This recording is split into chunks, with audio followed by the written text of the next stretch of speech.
if you're the Detroit Lions, yes, you're a team that's won these games. But when you watch the Indianapolis Colts film, they're just lucky they're playing Anthony Richardson, right? You go back to last week in the Chicago Bears, you're lucky Matt Eberflus is the coach. And I think when you look at the Philadelphia Eagles, their principles are healthy. And the new pieces that are a part of this team are playing at an extremely high level when you look at some of the rookies and second and third year players on that defense. Detroit's had the best season. The Philadelphia Eagles are the best team. It's a Sports Bash Live, 97.3 ESPN, the 97.3 ESPN free mobile app, live video streaming on the X platform, YouTube, at Mike Gill Show. What's up, everybody? That was Ryan Clark. We watched an awesome game last night, but did we watch the best team in football? Ryan Clark says, not so fast. Lions beat the Packers, comes down to a really gutsy decision by Dan Campbell. 4th down, inches. We've talked a lot about it this year. He says, I'm going for it. They get it, and Green Bay ends up not being able to get the ball back. They kick the field goal. They win the game. They went for it earlier in the game on their own 30-yard line. They did not get it. It led to a Green Bay touchdown, but the Lions overcame those decisions. Dan Campbell is being praised today for having the cojones to make some of the calls he did last night. Do you agree? You watch that game last night and say, man, I wish that guy was my guy. 609-403-0973, 609-403-0973. Ryan Clark watched that game last night and said, after watching games like that, Indianapolis, Chicago, they might be the best team record-wise, but he says he thinks the Eagles are the better team. Where do you guys stand on that? And big game, NFC Championship. Who do you want on your sideline? Dan Campbell or Nick Sirianni? We always criticize. It's fun to criticize. And, hey, this guy stinks, and Sirianni's record is what it is. These are the coaches of the best teams potentially in football.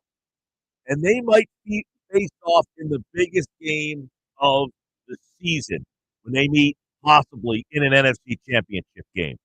Which guy do you want on your sideline? Nick Sirianni or Dan Campbell? You know, last night, Dan Campbell, the video after the game, everybody showing the video of his speech afterwards, praising everybody, telling how everybody, you're different, you guys are different. And he makes a decision last night that ends up working for him. But what's the difference between Dan Campbell and what he does and Nick Sirianni what he has done? Here's what Ryan Clark says. The way we applaud the Detroit Lions for going for it on 4th down and playing 4 downs to get 10. You know the only other team that does it as much? The Philadelphia Eagles. Right? Nick Sirianni has been criticized for being a little over-aggressive because we just like him less as a person for some reason. And I'm not talking about me. I'm talking about the media's perception and the outside perception of Coach Sirianni. Yeah. Fair or unfair? That we just don't like Nick Sirianni as much as we like Dan Campbell. Dan Campbell says, we're going to bite your knee, and Nick Sirianni talks about horticulture. Is it fair to say that Ryan Clark is right? If Nick Sirianni tells you he's going to bite your ankles or bite your knees or punch you in your face, do you look at his aggressiveness a little bit differently than a guy that's talking about planting flowers? Because what we saw last night was reckless, right? We saw the guy make a reckless decision, but it worked. We saw the guy, and by the way, Sirianni goes by the analytics. The analytics last night said, don't even do that. The analytics last night said, kick the field goal, take the points. The take the points crowd last night got kicked right in the groin because Dan Campbell looked at you guys and said, I ain't giving this team the ball back with 50 seconds. They're not getting the ball back at all. You know why? Because my team can get a freaking half a yard.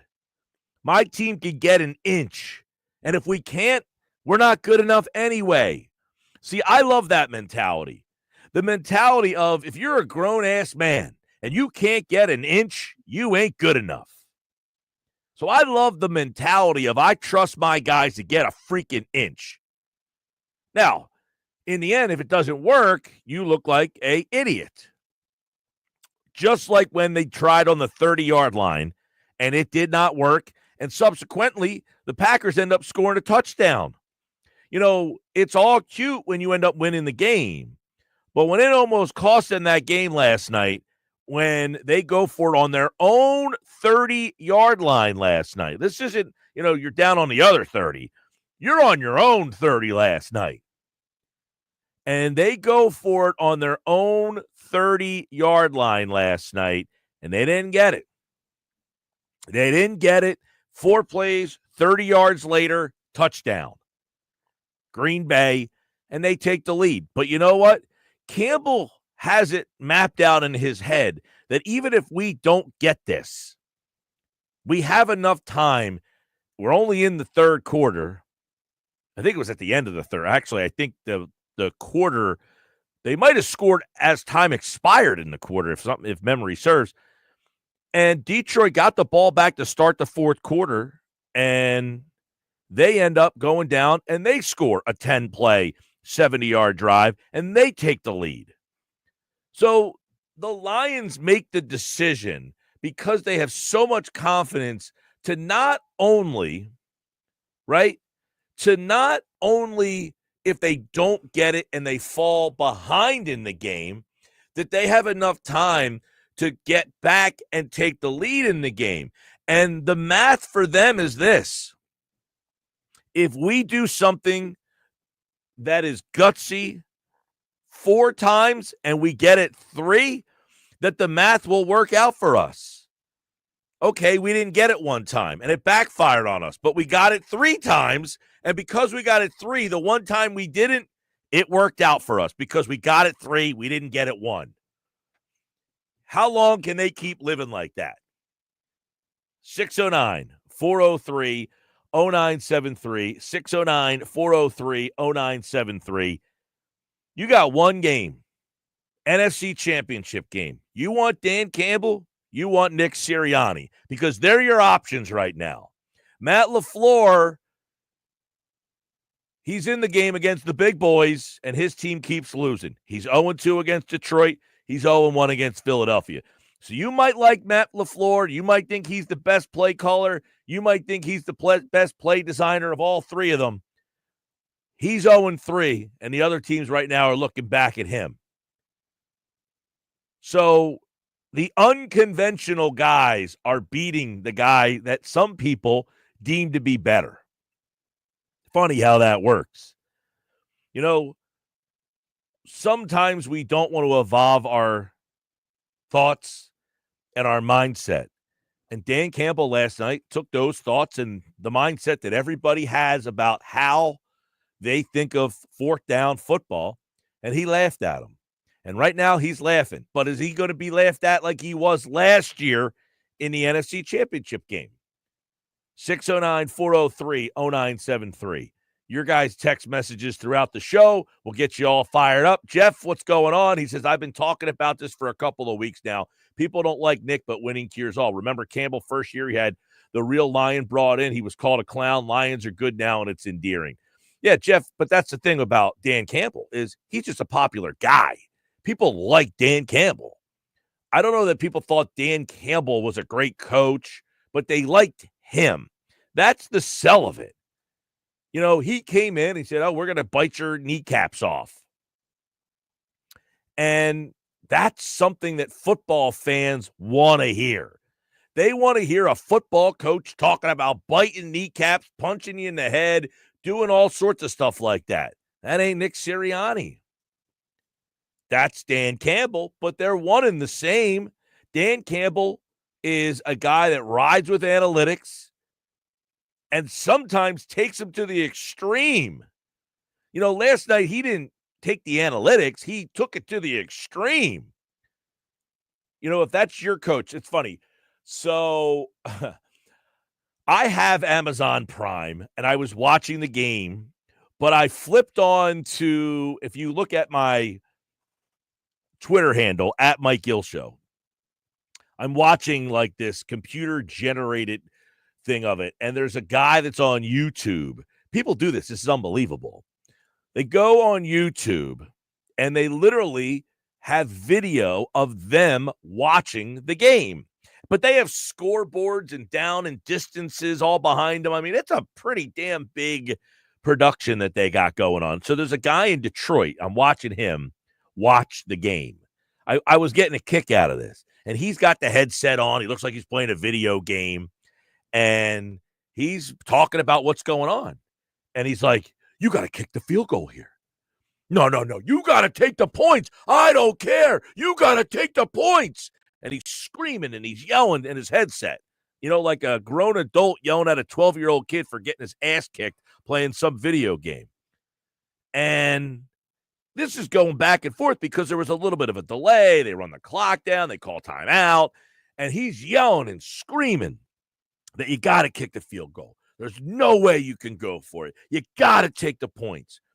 And they run the play. And Goff, by God, he falls down and still gets the handoff off to Montgomery and end up getting like 7 yards on the play. And the guy is like jumping up and down out of his chair saying how much of a genius that Dan Campbell is. But that's the whole element, that he thought Campbell was a genius because he did something that he wouldn't have done. But if he didn't get that play, he would have thought Campbell was an idiot. It can't be both ways. You can't be a genius and an idiot based on the same play. And a lot of people looked at that play last night and said, what an idiot. Wow, what a genius. Here is Al Michaels and Kirk Herbstreit last night discussing that very play. It's easy to say, what the heck is he doing deep in his own territory? But listen, you live by the sword, you die by the sword. When it works and they end up going down the length of the field and putting points on the board, everyone's going to go, good old Dan Campbell. He's already 3 for 3 tonight. Risky, of course. You give the ball to Jordan Love here, but he's living up to what he does. I mean, you can't question it when he does it and it works. Yeah, thin line between a genius and a bum. A thin line between a genius and a bum. 1 week, you're the bum. Maybe 10 weeks, you're the genius. The funny part is we always remember the 1 week more than we remember the 10 weeks. This season for the Philadelphia Eagles is a microcosm of, I think, the Jacksonville decisions and the Atlanta decision is more fresh in our mind than the 10 wins. You can remember like it was yesterday that he made those decisions against the Jacksonville Jaguars. The other 10 weeks that they keep playing really good football and are a well-prepared team. We don't remember those as much. We don't remember those moments nearly as much as we do remember the ones you get wrong. Dan Campbell's getting his right more than he's getting them wrong, and the team is 12-1. He gets some wrong. He got one wrong last night, and it almost cost him last night. And guess what?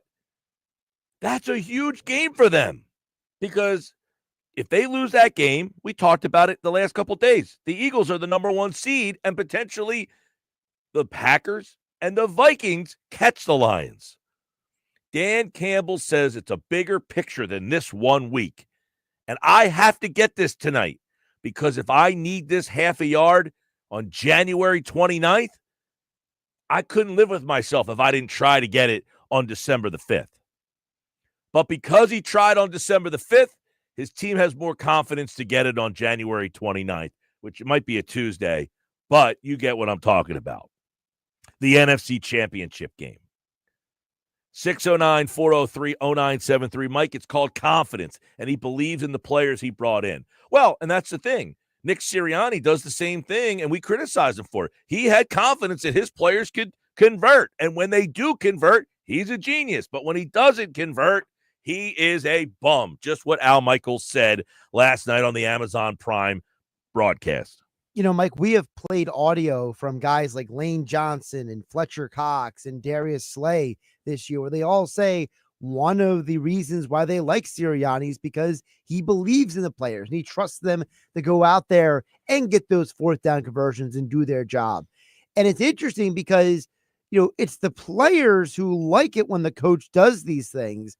It seems like the loudest contingent of people who don't like it are the fans. Yeah, the fan I'm watching last night. I wanted to see as it was happening. I said, I got to check one of these guys who watched the game on YouTube. And he's just sitting in his room. He's videoing himself.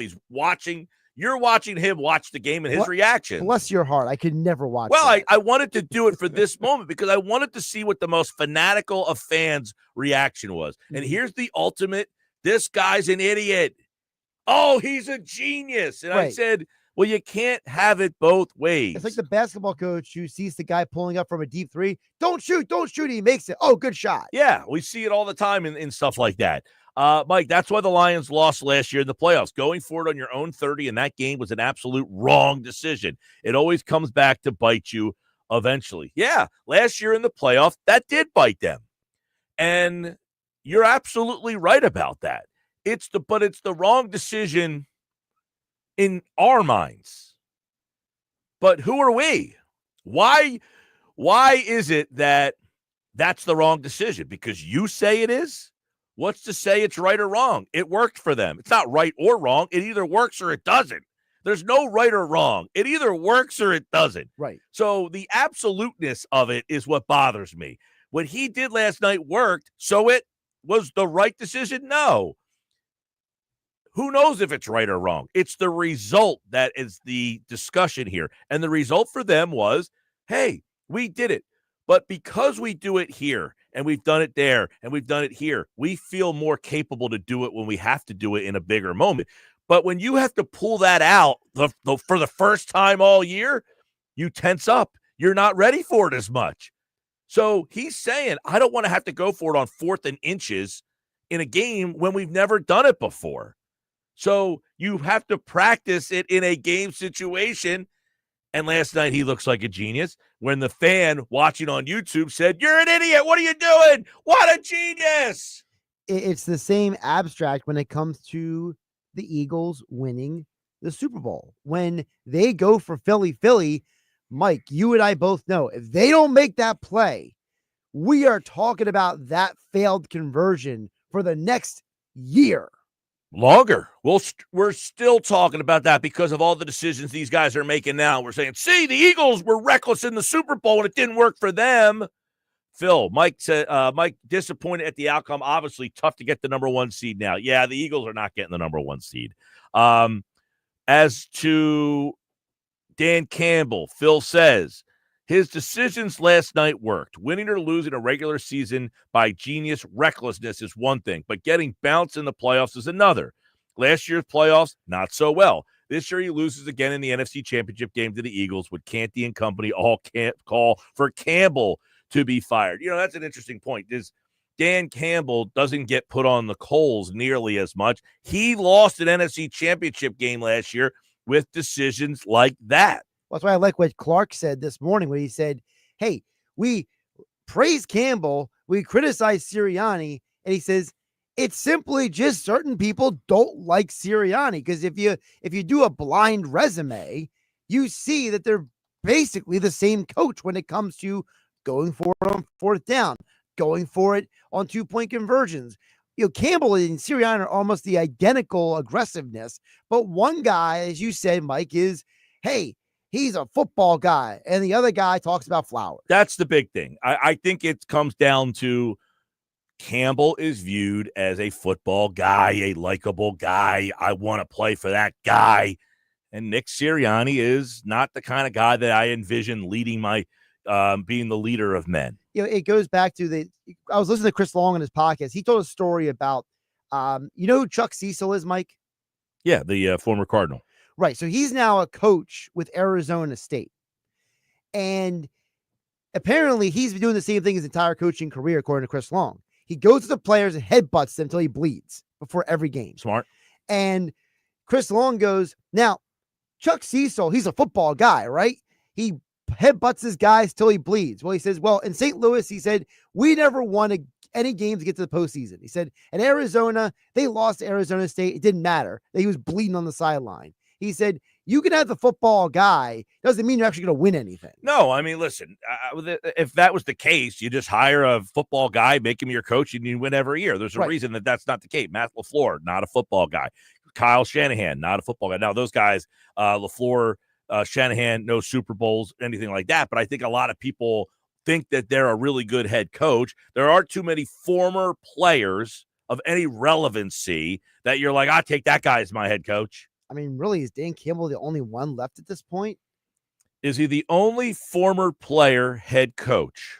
I mean, there's some guys who played maybe very minimally. Like Antonio Pierce, he's not doing great with the Raiders. No, you don't want Antonio Pierce to be your head coach. Yeah, I'm trying to think. Is there any former Dave player? Canales had like a cup of coffee on a practice squad. Yeah, there's some guy like Sean Payton who played for the Giants. No, he was the quarterback for the teams that crossed the picket line. Oh, the replacement player. The replacement player. Sean Payton was a replacement player. So that's how he got to play. But now most of these guys are not guys who played at the NFL level. Dan Campbell, I believe. Antonio Pierce would be another one. Kevin O'Connell with the Vikings. There you go. There's a quarterback. So there you go. If you had to choose NFC Championship game, who do you want? Sirianni or Campbell coaching your team? 609-403-0973. Updated scenarios for the number one seed. Last night, Detroit wins. The Eagles, if they go 15-2, they cannot be the number one seed. Think about that. You can go if Detroit goes 15-2. Right. If they both finish the year 15-2. If they both finish the year 15-2, you have to play in the wild card round. Yep. Think about that. Crazy. The Eagles, if they go 14-3, they can win the tiebreaker, but only if they lose to Pittsburgh. Correct. And Detroit has 2 losses, and they're against NFC teams. Right. So, like, for example, the next game for Detroit is against the Bills. They lose that game. It does nothing to help you. It does nothing to help you, only that it gets you back to where you're tied in record. Right. And that if they lose one more game and you don't, you would then pass them. Like if you're the Eagle fans. D'Amico Ryans, by the way, is another head coach. Oh, there you go. Yes. You know, if you're the Eagles, you're looking around at those final 2 games for the Lions, and you're just praying and hoping that the 49ers and Vikings do you a favor. 609-403-0973. Keep this in mind, as Wayne says, he would take Dan Campbell 100% over Nick Sirianni. Well, Nick's got one thing that Dan has not. He has won an NFC championship game. Dan Campbell has not done that yet. Sirianni also has a much better road record than Dan Campbell. Sirianni has the best road record since he became a head coach in the NFL behind only one man. Wayne, I have a feeling, and I don't want to, I don't know you. I've never met you. I'm imagining your reasoning is you just like Dan Campbell, the guy, better than you like Nick Sirianni, the guy. Because if you're looking at their resumes, to say 100%, that's a tough one. Harbaugh, by the way. One Harbaugh. Jim. He played. He was quarterback. Yeah, Bears and Colts, right? Captain Comeback. Dougie P played. Peterson, yeah. All right, well, now we're getting some, but none of these guys are any substance. Well, it's with Peterson because it's like he played here. So did D'Amico Ryans, by the way. It's like Doug Peterson like a flash in the pan now. I don't know what to make of him as a coach. Does he get another shot? If he's going to get fired in Jacksonville, does somebody else hire him? I would like to see him get a shot. Like decipher whether it was Philadelphia or was it 2 o'clock hour of the show. It's a Friday. Happy hour for Friday. I got a lot of picks for you today. We're going to have some fun. South Antonio tonight. David Newton's our outside view is going to tell us if he sees Carolina with any shot in this game. This hour is brought to you by All Lake Healthcare Centers, skilled nursing rehab with elite level care in a warm and vibrant atmosphere. Visit autumnlakehealthcare.com to find a location near you. Hey, we're just getting started. Mike McGarry from the Press of Atlantic City joins us on the other side. We'll get his take on the best team in the NFC. It appears the Lions will get the top seed. But are they the top team? That's next. It's the Sports Bash with Mike Gill. And I am the voice of the on 97.3 ESPN and the 97.3 ESPN free mobile app. The best problem make on game day is ordering catering from the for parties big or small. The Pick does it all. Your guests will be cheering for the Pick spin on football favorites like cold pork nachos, cheesesteaks, burgers, and their award-winning buffalo wings.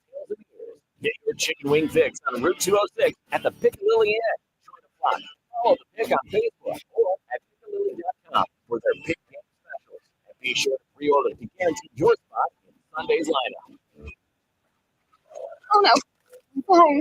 Hear that? It's the sound of a skater dropping her phone and smashing it on the ice. Yep, it's definitely broken. But at Verizon, we got you. For a limited time, trade in any phone, any condition from one of our top brands and get a new Samsung Galaxy S24 Plus on Unlimited Ultimate and Watch 7 and Tab S9 FE 5G. That's up to $1,900 in value. So you'll save big on 3 great gifts. Only at Verizon. Service plan required for Watch 7. Up to $1,900 value for phone, watch, and tablet. Trade in and additional terms apply. See Verizon.com. Oh no, stomach issues again? Stomach issues? Who are you? Pancreas. I could be the real reason for your diarrhea, gas, bloating, stomach pain, or soily stools. I thought it was my stomach. People do, but any of these symptoms could mean having a condition called exocrine pancreatic insufficiency, or EPI.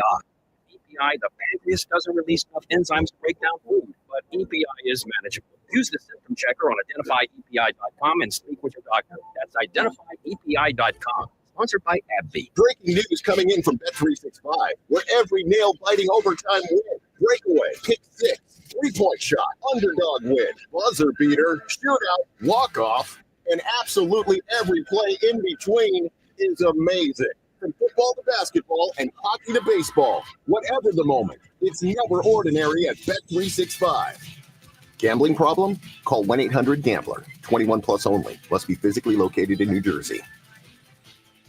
Hey, if you have ugly yellow toe fungus, you got to hear about the secret 2-minute trick that I found for my husband. It works from both the inside and the outside. Thousands of people are using it to get rid of their toe fungus. You can check it out at crystalflush.com. Jake started off with a small spot on his big toe and then it spread and got really bad. His toes were nasty. It was so embarrassing. He was afraid to take his socks off. He hid his yellow and crumbly toes from everyone. He tried everything to get rid of it. Nothing helped. And then we found crystalflush.com. It was the only thing that worked. In just a few weeks, his toes looked amazing.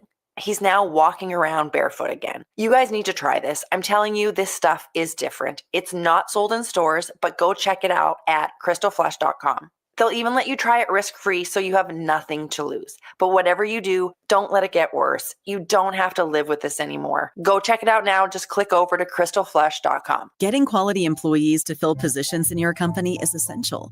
But finding those people can be a major hassle, unless you use ZipRecruiter. ZipRecruiter makes finding quality people a breeze. And right now you can try it for free at ZipRecruiter.com/free.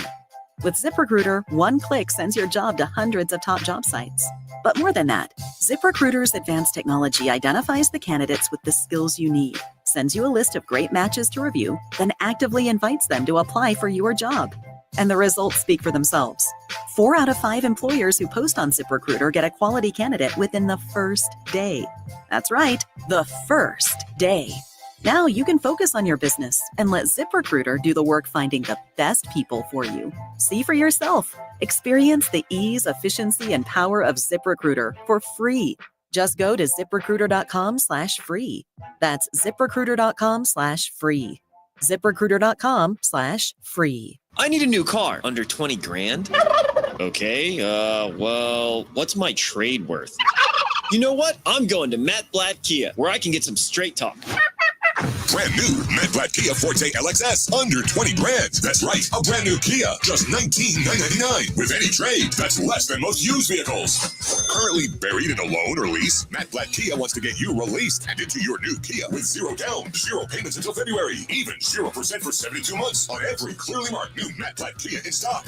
So bring any trade, because if you have a job clearing $450 per week, we want to get you approved today. It's gotta be a Matt Blatt Kia. With approved credit, 24 EV9, $13.89 per housing finance. Not all will qualify. Credit may affect down payment. Offers can't be combined. Go to MacBlackKiaNJ.com for complete details or 888-505-6670. Price includes all costs to be paid by consumer, except for licensing, registration, and taxes through KNF. Rebates and incentives to dealer. Expires 12/4/24. Matt Black Kia, 6211 Black Horse Pike, Egg Harbor Township, and on Route 37 in Toms River. William is one of millions of Americans who uses GoodRx to save on the cost of their prescriptions. My oldest daughter, Camilla, 2 days old, she had to have open heart surgery. All of a sudden, she's on 5 different medications. It adds up at the end of the month. Me and the pharmacist got so tight. She said, GoodRx save you a lot of money. Saving that extra $200-300 a month. We're able to do all these extra activities. So it puts less stress on our household and it puts less stress on our pockets. Download the free app or visit GoodRx.com and start saving today. GoodRx user compensated for their time. GoodRx is not insurance, but can be used instead of insurance. You're listening to the Sports Bash with Mike Gill. And it just keeps getting better. On 97.3 ESPN and the 97.3 ESPN free mobile app. I think all roads going to go through Detroit. I mean, this is a resilient team. They, like Dan Campbell talked about, they don't make any excuses. You know, all the injuries and, you know, the things, you know, all the outside noise where people doubted the Lions could beat the Packers in this game, and all the Lions did was find a way to win this game. Just shows you the type of team that they've built in Detroit. Damian Woody says it looks like they're going to be the number one seed. But is that going to be the difference in the NFC, whoever the number one seed is? Will that matter? Mike McGarry from the Press of Atlantic City is here. Last night we saw a really fun game. We saw a reckless game, Mike McGarry. A couple weeks ago we saw a reckless game here. You have one guy who's an idiot. You have another guy who's, you know, got the stones. Do you think a reckless decision is what is going to separate one of these teams in January? Well, it could be. One of these guys is going to go for it on fourth down, and they're not going to make it, and that could very much be the difference in the game. You know, I understand kind of Dan Campbell's decision last night, although I got to admit, I would have kicked the 38-yard field goal and not gone for it on fourth down and gone up 3 with about 40 seconds to go and maybe trusted my defense to make a stop, basically. So, yeah, it could very well be. And it happened last year, right? Last year, Detroit should have kicked some field goals in the NFC title game, and they didn't. And as a result, the 49ers went to the Super Bowl. Yeah, I know Dan Campbell is a guy. I mean, Mike, when you look at it, he's a football guy. He bite your kneecaps. Nick, horticulture. Let's make some flowers. Is that why we applaud Dan Campbell and kind of snicker and don't believe in Nick Sirianni? Well, you know, Campbell has that larger-than-life personality. You know, you see his post-game talks in the locker room stuff and watching them on social media, you know, makes you want to run through a wall for the guy, right?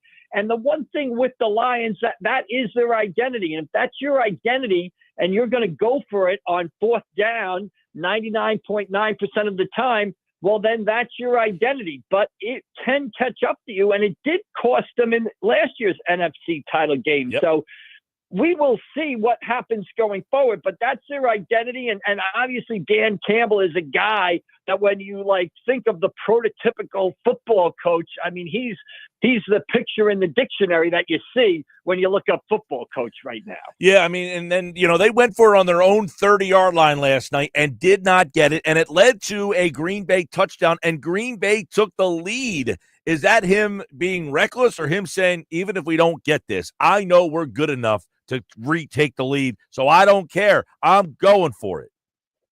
Yeah, I mean, again, I would not have gone for it there, and it almost cost them, but that is their personality. That is what the team is built on. And it's almost like, Mike, if that's going to be your personality, if that's going to be in your team DNA, then if you don't go for it in those situations, then what are you telling the team? Then you're not being true to yourself. So it's kind of like, jump on board right now. How do you want to play football? Don't second guess it based on the result. Second guess it before it happens, right? Do you want to be the team that always goes for it on fourth down, or do you want to be the team that plays it safe? The Lions are a team that seems to always go for it on fourth down. I wouldn't play football that way, but Dan Campbell does. And, you know, you live with the results either way. this text message says, Nick has adjusted to a smarter blend between going for it and taking the points when it makes sense. What Campbell did last night won't age well against the best teams in the playoffs. But can't we make an argument that Green Bay is going to be one of the best teams in the playoffs, and they did it anyway? Yeah, I mean, you can make an argument right now that obviously, the Lions are 1, Eagles 2. You can make an argument that Green Bay is the third best team in the NFC. I know the Vikings are there also, but I don't think, the eye test would maybe tell me that Green Bay is better than Minnesota. So, yeah, I mean, it didn't cost them last night. This is who they are. Again, I like what teams do. I don't think I like the combination of what the texter just said. Make sense. Do it in certain situations. To do it on your own 30-yard line, not too smart. And to do it, can you imagine last night in that game, they go for 43 seconds to go, 4th and 1. It's only a 38-yard field goal. It's not like it's a 48-yard field goal or a 58-yard field goal. It's a 38-yard field goal. They ended up kicking a 35-yard field goal to win the game.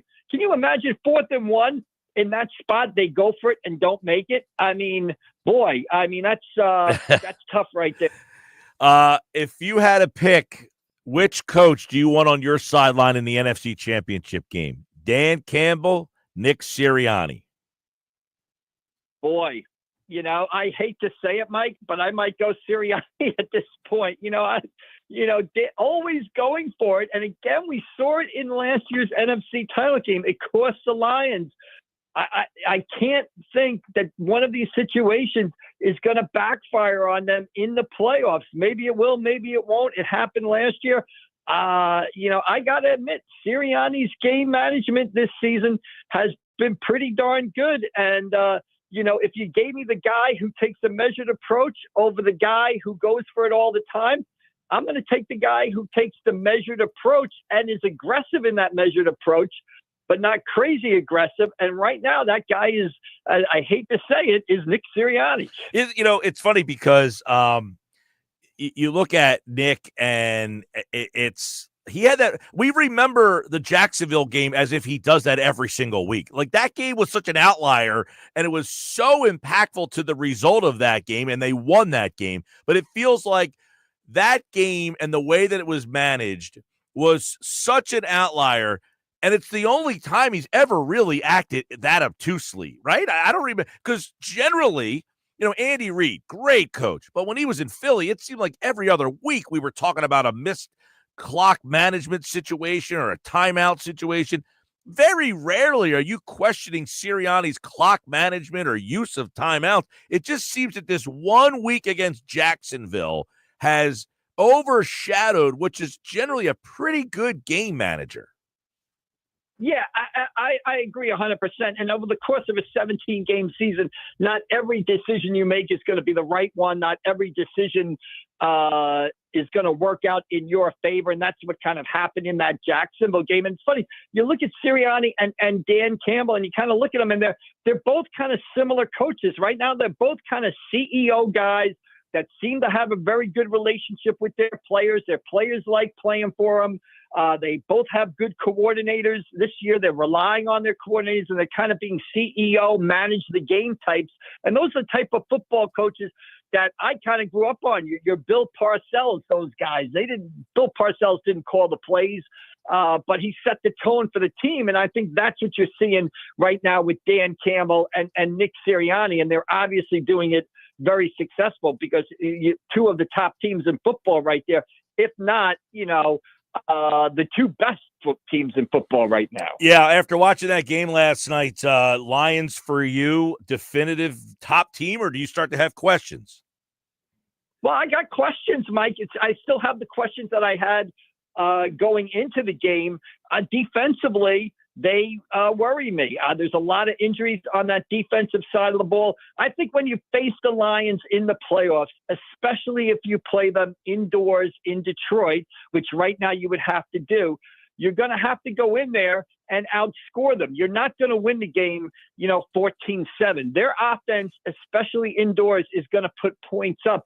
You're going to have to go in there and score, I think, between 28 and 35 points to win a game. How many teams have the offenses to do that? Well, the Philadelphia Eagles, have the offense and the offensive skill players to go do that. So I do have questions about the Lions. Their offense is tremendous, but their defense is vulnerable. And one of the teams that could take advantage of that, I think, is the Philadelphia Eagles. By the way, Green Bay's defense is atrocious, too. Remember, they gave up 37 points to Philadelphia in week 1, and last night couldn't get a stop. Well, they almost got a stop. On third down and inches, they got the stop. They couldn't get the stop on fourth down and inches, though. But it should be fun. The final 4 weeks, yes, Detroit has a leg up now for the number 1 seed in the NFC. They get that win last night, which makes it fun. Mike, I want to get your take on the Giants play this weekend against the Saints. Now, I actually am cheering for the Giants to win because I don't want the Giants to ass backwards themselves finally into maybe getting a player of substance that could help them out in the draft. Yeah, absolutely. If you're a Giants fan, you're at the point now where you are rooting for the L, basically. It's time to stop this nonsense. You need a quarterback. Look, Giants, you look down I-95 to Washington, D.C. or Landover, Maryland, or wherever the Commanders play. And as a New York Giants fan, that's what you hope they do this season. The Giants have good players, just like the Commanders have good players.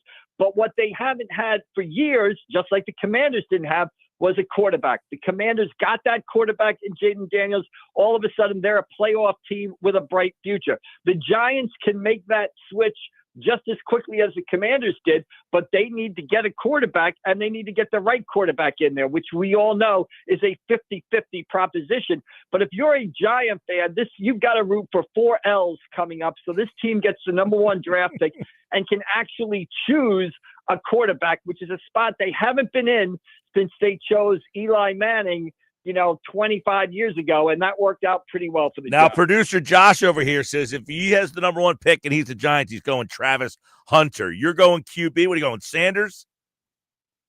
I think you got to go Sanders. You got the kid from Miami. There's always another quarterback that emerges in the draft. Every year we hear, like, supposedly this year isn't a great year for quarterbacks. But every year, the pre-draft workouts start and quarterbacks rise to the forefront there. So you've got the kid at Miami. You've got, obviously, Deion Sanders fan. Yeah, I don't think you can go Travis Hunter. The Giants made that mistake about 5 or 6 years ago when it was Saquon Barkley. They probably should have took a quarterback with the number 2 pick in that draft. They went for the running back. That didn't work out well for them. If they get the number 1 pick and they don't pick a quarterback, we riot, Mike. We storm the Meadowlands, and we demand a change in leadership because hopefully you're only doing this once. Right? Well, you're not the Jets. You're doing it every other week, every other year. And Mike, I love it. Quarterback. The Giants made that mistake already with Saquon Barkley. I love it because the Giants are going to be bad enough to get the number 1 pick in the year that there's no real quarterback to help them fix their problems, and they'll sit in misery with a quarterback mired in mediocrity. Yeah, the last thing, Mike, that I need in my life is for the Giants to pass on a quarterback, pick the two-way player from Colorado, Travis, whatever, and watch him in 4 or 5 years play for the Eagles as they roll to the Super Bowl. I'm barely surviving this Barkley thing. I couldn't stand it if it happened again. All right. All right. Mike McGarry from the Press of Atlantic City, pressofac.com. What do you got? A little downtime. No sports this weekend for you to cover. Yeah, a little bit between the seasons right now. We're gearing up for our all-star coverage. Our all-stars will start rolling out soon. Players of the year from the fall sports, and basketball starts December 17th. So we'll be diving into that, preseason basketball and wrestling stuff. But you're right. This is a little 2 to 3 week calm here in the high school sports season. All right, Mike. Well, have a good weekend, pal. We didn't even mention is there any path to victory for Carolina here? Well, Mike, I'm worried about this game a little bit. To me, I know it's a cliche, but this game screams trap game, doesn't it to you? I mean, it's between the Ravens and the Steelers. Carolina's been playing a little bit better. Bryce Young's playing a little bit better. They lose by a field goal to the Chiefs. They lose by a field goal to Tampa Bay recently. A little bit of it. I'm sure the Eagles will get through it fine. But, if you look up trap game in the dictionary, the game against the Carolina Panthers between Baltimore Ravens and the Pittsburgh Steelers, would be pretty much the definition of a trap. Well, I'll add this to the mix. If you were watching that game last night thinking that, man, we have a shot for the number one seed, and then the game goes the way it does, and your chances of getting that number one seed could be a little letdown for you. Yeah, I mean, obviously the opportunity was right there last night, because if they lose that game last night, boy, the Eagles are front and center. Still, the slight chance, I think, for the Eagles maybe to go ahead based on the schedules that the Lions have. But this game worries me a little bit with the Eagles here, just because of where it falls during the schedule, basically. So we'll see what happens. But I think this is a game that Eagles certainly can't not just look past a Carolina team that is playing better recently. All right, Michael, we'll have a good weekend, man. We'll catch up with you on Monday. All right, we'll see you down the road. Thank you. All right, Mike McGarry from the Press of Atlantic City, pressafac.com here on the Sports Bash Live 97.3 ESPN. And he likes, he said he thinks it could be a little trap game. I don't know, though, that it could just be ugly game. I don't know that they lose the game, just maybe an ugly game. This hour of the show brought to you by Autumn Lake Healthcare Centers, skilled nursing rehab with an elite level care and a warm and vibrant atmosphere. Visit autumnlakehealthcare.com to find out a location near you. We'll talk more about that. John McMullen joins us in about 15 minutes from now, and David Newton, the outside view from Carolina at 3:30. I'm Mike Gill. This is the Sports Bash. It's championship week on ESPN Radio. Today, American Athletic Conference Championship game heads to West Point, New York, as the Army Black Knights host the Tulane Greenway. Fight! Army is a wagon. Tulane and Army in the American Athletic Conference Championship game. College football tonight on 97.3 ESPN. Coverage begins after Sixers basketball. Tired of hearing no? No! Everywhere you go, no! We turn no into go during Matt Blatt Nissan's November sales event. Say no to high-priced new cars. No! Brand new Matt Blatt Nissan Sentra S, just $19,999. November! Say no to low trade offers. No! AJ the Trade Man wants your trade, no matter the make, miles, or condition. Say no to down payments. No! Say no to payments for 90 days. No! And say no to high interest rates. No! 60 months, 0% financing on every clearly marked new Nissan. Backed by Matt Blatt's 4-day love it or leave it return policy. Tired of hearing no to a discount on a new ride? No! New 25 Sentra S, under 20 grand. Oh yeah, it's on at Matt Blatt Nissan. Approved Tier 1 credit for NEMAC. Negative equity refinance. Bid number SY231649. MSRP 22,730 plus tax tag at $689.50. Offers can't be combined. 0% for 60 months. Call 877-289-6670 or go to MattBlattNissan.com for complete details. Offer ends 12/5/24. It's on at Matt Blatt Nissan on the Black Horse Pike, Egg Harbor Township. Oh no, stomach issues again? Stomach issues? Who are you? Your pancreas. I could be the real reason for your diarrhea, gas, bloating, stomach pain, or loose oily stools. I thought it was my stomach. People often do, but any of these symptoms could mean having a condition called exocrine pancreatic insufficiency, or EPI. With EPI, the pancreas doesn't release enough enzymes to break down food, but EPI is manageable. Use the symptom checker on identifyepi.com and speak with your doctor. That's identifyepi.com. Sponsored by AbbVie. Xfinity here. How can we help? Hi, my entire family's obsessed with all things Wicked, but my kids can't stop watching the trailer, and now they're having a Wicked-themed sleepover. Do you think our internet can handle all of the streaming and memeing going on? Well, we've engineered our Xfinity gateways to handle hundreds of devices at once, so they can all stay magically connected. Wow. Are you a wizard? I wish. No, just someone that won't let a bad connection burst your internet bubble. Now through December 22nd, get Thrillifyingly fast 300 megabit Xfinity internet with unlimited data and one unlimited mobile line together for $30 a month for 12 months with no annual contract. Go to Xfinity.com to learn more and keep the magic going from your screen to the big screen and see Wicked in theaters now. Restrictions apply. Requires paperless plan or auto-pay or stored bank account. Equipment, taxes, and fees extra. After promo, regular rates apply. Xfinity Mobile requires Xfinity Internet. Actual internet speeds vary and not guaranteed. No two people learn the exact same way. So how did Babbel become the award-winning language learning app? We thought of you, all of you. Take Sierra. As a visual learner, she uses Babbel's wordplay videos. Today I'll share a quick lesson on shopping in French. Merci beaucoup. Keith is a be in the room with real people kind of learner, so he loves the live online classes with our language experts. Okay, class. ¿Vos está pronto? Estamos prontos. However you learn, Babbel makes it easy. Try Babbel for free at Babbel.com, Babbel.com. Shop Dell Technologies Cyber Monday event for their lowest prices of the year. The future is on sale today with limited time deals on select PCs like the XPS 16 that accelerate AI with Intel Core Ultra processors. Cyber Monday is their biggest sale of the year and the best time to upgrade, but it's only here for a limited time. Shop now at Dell.com/deals. That's Dell.com/deals. Go for the magic this holiday season at Ocean Casino Resort in Atlantic City. Stay in one of their holiday-themed rooms or suites and enjoy a touch of holiday spirit. And for those on the naughty list this year, you can reserve an exclusive suite inspired by the most beloved green Christmas villain of all time. Wake up to stunning ocean views and experience the festive magic that brings the holiday spirit to life. Reserve your holiday escape now at theoceanac.com. Gambling problem? Call 1-800-GAMBLER. You're listening to The Sports Bash with Mike Gill on 97.3 ESPN and the free mobile app. Flyers nearly knocked down a loose puck. They do. Now Tippett with a cutting scores! Oh, and Tippett makes the pass from Michkov and fires it high into the net for his 6th goal of the year. And the Flyers keep coming. It's now 4-3. As heard on our sister station, Rock 104.1.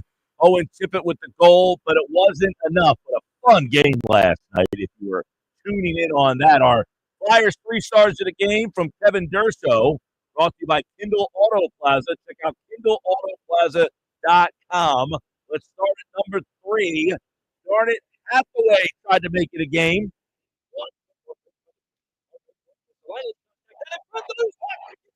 They scored!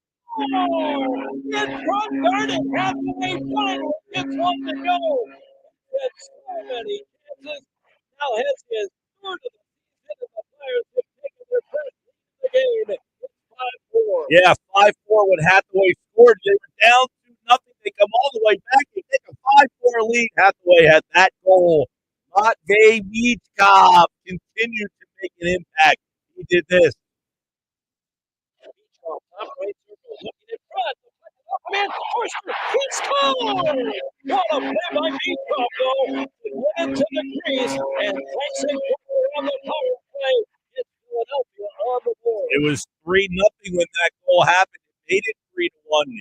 Steeler would score to make it 3-2. The Florida Panthers would go up 4-2. And then our top star of the day, he scored one goal, which you heard on the way into the break, or out of the break, and then this one. Here comes Thomas Wilson for the shot, and Colson makes a save at a hugely important moment. For the Flyers, maybe the one-goal game. Tippett up in center. Gets up. He's in a man going to the net. Morgan crossed it down. And right into Tippett does. He scores! Oh, and Tippett trying to make the pass to Morgan Cross. It hit a skate, and Tippett picks up the garbage. His second goal of the period. It took over a minute. And Philadelphia is tied to score at 4. Yeah, Tippett scored his second from Michkov, both assists from Michkov to make it 4-4. The funny part is you can hear Lou Nolan in the background announcing that he scored the 3rd goal of the game. Then Tippett gets the 4th goal of the game. You heard Hathaway score the 5th goal. Flyers are up 5-4 in the game. Then they give up 2 goals with a bad penalty in there. You saw a guy slip. Andre slipped. I was watching at that point when he fell, and then an empty netter. 7-5. Florida wins the game. What a fun game last night. Flyers have now won 8 of their last 13 games. 2 of those losses might have been a shootout. So the Flyers are fun to watch. That was a fun game last night. I was flipping back and forth at prime. I had it on. Flyers, by the way, right now 12-11-3, good for 27 points. If you look at the wild card standings, if the playoffs were to start today, the Flyers would be tied with the Rangers, but on the outside looking in. But they are right in the wild card mix, and they are in about 8 points out of a Metro. So they've got to get that wild card spot first and then start thinking about one of the spots in the Metro. But that's your 3 stars in the game, brought to you by Kindle Auto Plaza for your next Ford, Dodge, Chrysler, Ram. And check them out, KindleAutoPlaza.com. Johnny Mac on a Friday joins me next. It's Sixers basketball. Tonight on 97.3 ESPN with the voice of the Sixers, Tom McGinnis, calling all the exciting play-by-play action. Maxey steps back, three-point shot up. It's good. Maxey delivering. The Sixers take the lead, and the crowd is absolutely stunned. It's Sixers back tonight. Coverage begins at 7 p.m. It's Sixers basketball all season long on South Jersey's radio home for Philadelphia 76ers basketball. 97.3 ESPN. Hey, AI, how many touchdowns did the Eagles score in the 2023 season? The Eagles scored 49 touchdowns in the 2023 season. Hey, AI, I had a fall recently. I need to recover. Please help me walk again. I'm sorry, but that is beyond my capabilities. Hey, AI, my parents are getting older and I can't care for them by myself. Can you help me care for them? I'm sorry, that is beyond my capabilities. AI will never replace care, but here's what I found for the best care near you. Autumn Lake Healthcare Centers, trusted leaders in skilled nursing rehabilitation and senior care, and proud partners of the Philadelphia Eagles. Shop Dell Technologies Cyber Monday event for their lowest prices of the year. The future is on sale today with limited time deals on select PCs like the XPS 16 that accelerate AI with Intel Core Ultra processors. Cyber Monday is their biggest sale of the year and the best time to upgrade, but it's only here for a limited time. Shop now at Dell.com/deals. That's Dell.com/deals. Hi, it's Pete from Chickie and Pete's. Wrap up your workday with the all-new Chickies and Pete's Happy Hour with unbeatable specials weekdays from 4 to 6 p.m. Enjoy half-price orders of Chickies medium tender wings, one of our tasty and delicious pizzas, or an order of mouth-watering hot, cold, or fried shrimp. Plus $3 domestic bottled beers, $5 Tito's, and $6 seltzers. It's the all-new Happy Hour, weekdays 4 to 6 p.m., only at Chickies and Pete's. Hi, it's Pete from Chickie and Pete's. Now, for a limited time, it's buy one, get one free snow crab legs every Tuesday and Wednesday. Buy one, get one free, and enjoy the sweet, delicate flavor of snowy white crab meat. Pair it with one of our handcrafted cocktails like the Stoli Vanilla Creamsicle or the Bourbon Peach Sweet Tea. Top it off with Chickie and Pete's world famous crab fries. Buy one, get one free snow crab legs every Tuesday and Wednesday for a limited time. Restrictions apply only at Chickies and Pete's. I got a line. He got a line. She got a line. We got 4 lines. Cricket Nation, Q finger guns, really easy, super stress-free. 5G so fast, like blazing fast. Games and memes, you'll have a blast. You can get fast 5G across 4 lines. You can get fast 5G across 4 lines. As we discuss, take it from us. We for our one Cricket Nation. And only $25 a line. Welcome to more lines. Welcome to Cricket Nation. Smile, you're on Cricket. Cricket 5G requires a compatible device and is not available everywhere. Discount varies by line. Fees may apply. Terms and restrictions apply. See cricketwireless.com for details. Prescription products require completion of an online consultation with an independent healthcare provider and are only available if prescribed. Subscription required. Additional restrictions apply. See website for more details and safety information. Did you know that men across the country are getting their ED meds at TriRexMD.com and saving thousands of dollars? TriRexMD.com has FDA-approved ED meds and is now offering sample packs. Listen to what guys are saying about TriRexMD.com. My partner thinks that I am a rock star. I felt like a young man again. My wife is definitely much happier. I walk a little taller when I'm using the product, knowing what the results are going to be. Because it is effective, I say I'm on a second honeymoon. It's literally life-changing. Visit TriRexMD.com. Your consultation is free. There's no copays, no doctor office visits, and your shipping is always free. You can now access a 30-day sample pack at TriRexMD.com with generics, if appropriate. Visit TriRexMD.com right now to get your sample pack. That's TriRexMD.com. I need a new car. Under 20 grand? Okay, well, what's my trade worth? You know what? I'm going to Matt Blatt Kia, where I can get some straight talk. Brand new Matt Blatt Kia Forte LXS, under 20 grand. That's right, a brand new Kia, just $19,999. With any trade, that's less than most used vehicles. Currently buried in a loan or lease, Matt Blatt Kia wants to get you released and into your new Kia with 0 down, 0 payments until February, even 0% for 72 months on every clearly marked new Matt Blatt Kia in stock. So bring any trades, because if you have a job clearing $450 per week, we want to get you approved today. It's gotta be a Matt Black Kia. With approved credit, 24 EV9, 1389 per thousand finance. Not all will qualify. Credit may affect down payment. Offers can't be combined. Go to mattblackkia.com for complete details, or 888-505-6670. Price includes all costs to be paid by consumer, except for licensing, registration, and taxes. Through KNF, rebates and incentives to dealer. Expires 12/4/24. Matt Black Kia, 6211 Black Horse Pike, Egg Harbor Township, and on Route 37 in Toms River. Home of the Philadelphia Eagles. They got him! It's a sack! Sixers. Oh, baby! And Flyers. He scored! 97.3 ESPN. WENJ HD, Millville, Atlantic City. A Town Square media station serving all of South Jersey. This is the Sports Bash with Mike Gill on 97.3 ESPN and the 97.3 ESPN free mobile app. Now live from inside the Ocean Casino Resort Studio, here's Mike Gill. Talk about a guy that's on pace to carry the ball 396 times. The most he's ever carried the ball is 246. So can he stay healthy, and can you be too dependent on Saquon Barkley? What I love about the Lions, what I love about Green Bay is that anybody can get you. You don't go in there with Green Bay like, who am I going to stop? The defense dictates where the ball goes. Mark Scott said the Eagles are too dependent on Saquon Barkley. Fair or unfair? You watched the Lions last night. You saw what the Packers do. Your thoughts on that? 609-403-0973. Lions win last night. Does that eliminate the Eagles from the number one seed? And, of course, we got all the game this weekend.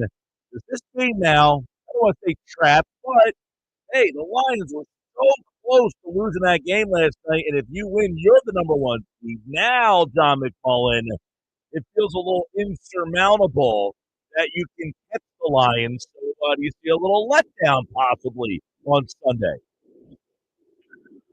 Yeah, maybe. I think it's more of human nature than trap, but I think maybe for a while people are upset about how the Eagles are playing. Then the wake-up call will come, and I just don't think Carolina is equipped to be all that competitive at this stage of the game for them. So, maybe have some moments where people are, squirming a little bit, but you would have to have multiple turnovers, maybe a defensive touchdown, big special teams play for any kind of upset. So, I think the Eagles will persevere and win the game. I'll say that. We'll get a little deeper into that game in just a bit. Bart Scott, a guy I don't agree with on a whole heck of a lot, honestly, but he said the Eagles are too dependent on Saquon Barkley. You and I have talked a lot about the passing game being a little disappointing, but is he accurate on this? Do they depend too much on Saquon Barkley? Well, I think when you look at the other three top contenders, they're all more well-rounded, I would say, than the Eagles right now, which is kind of a surprise, to be honest. Offensively, I'm talking about.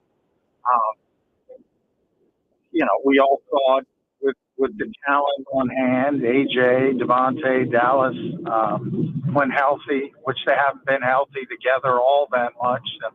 So maybe that explains it. But, yeah, it's not nearly what was advertised.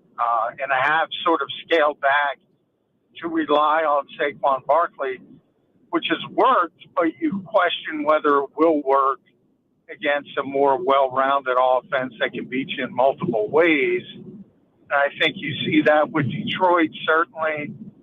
You see it at times with Green Bay, see it at times with Minnesota. And we haven't seen it. We've seen it in different years that the Eagles have the ability to do that, but we haven't seen it this season.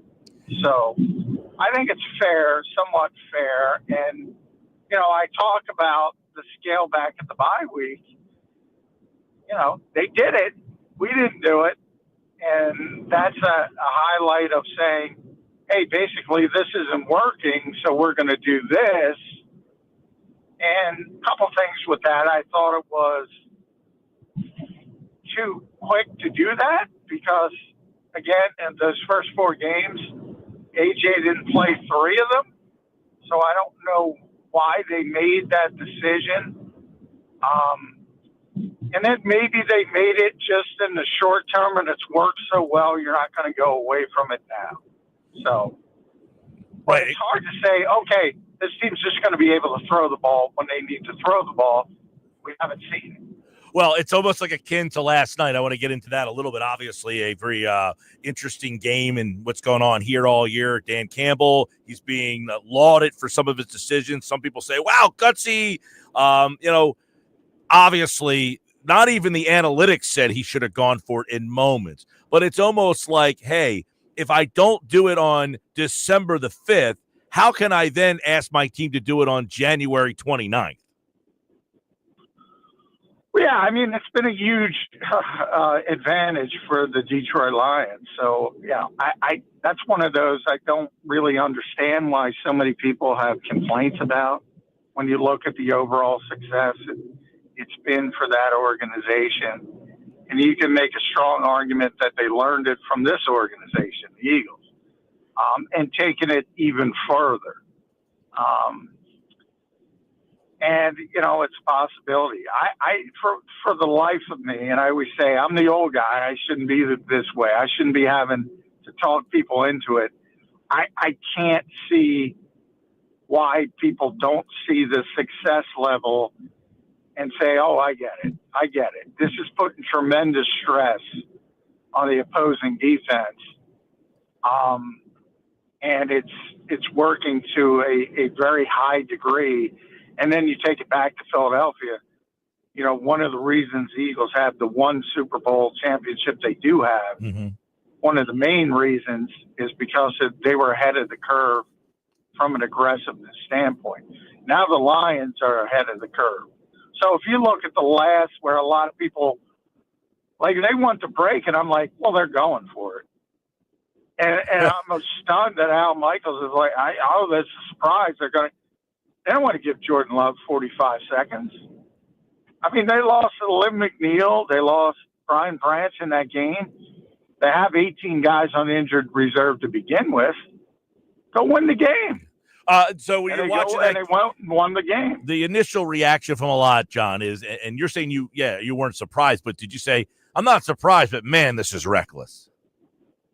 No, not at all. That's my point. Yeah. I was like, no, he's going to go. He's going to win the game. Right. And what about when he goes for it on his own 30-yard line? I don't think it's reckless at all in that particular. Now, if it was 4th and 1, now I think if it's 4th and 3, something, if that's reckless in your own territory. Yeah, 4th and 1 on your own 30, he goes for it. They don't get it. Green Bay scores to take the lead. Yeah, I mean, a couple things. One, you have to have an explosive offense to know you can survive what's going to happen. So if you fail, right, that factors in. But they have tremendous confidence that they're going to be able to score. So they're trying to put that stress on the team. And what happened there, I don't have a problem with the decision.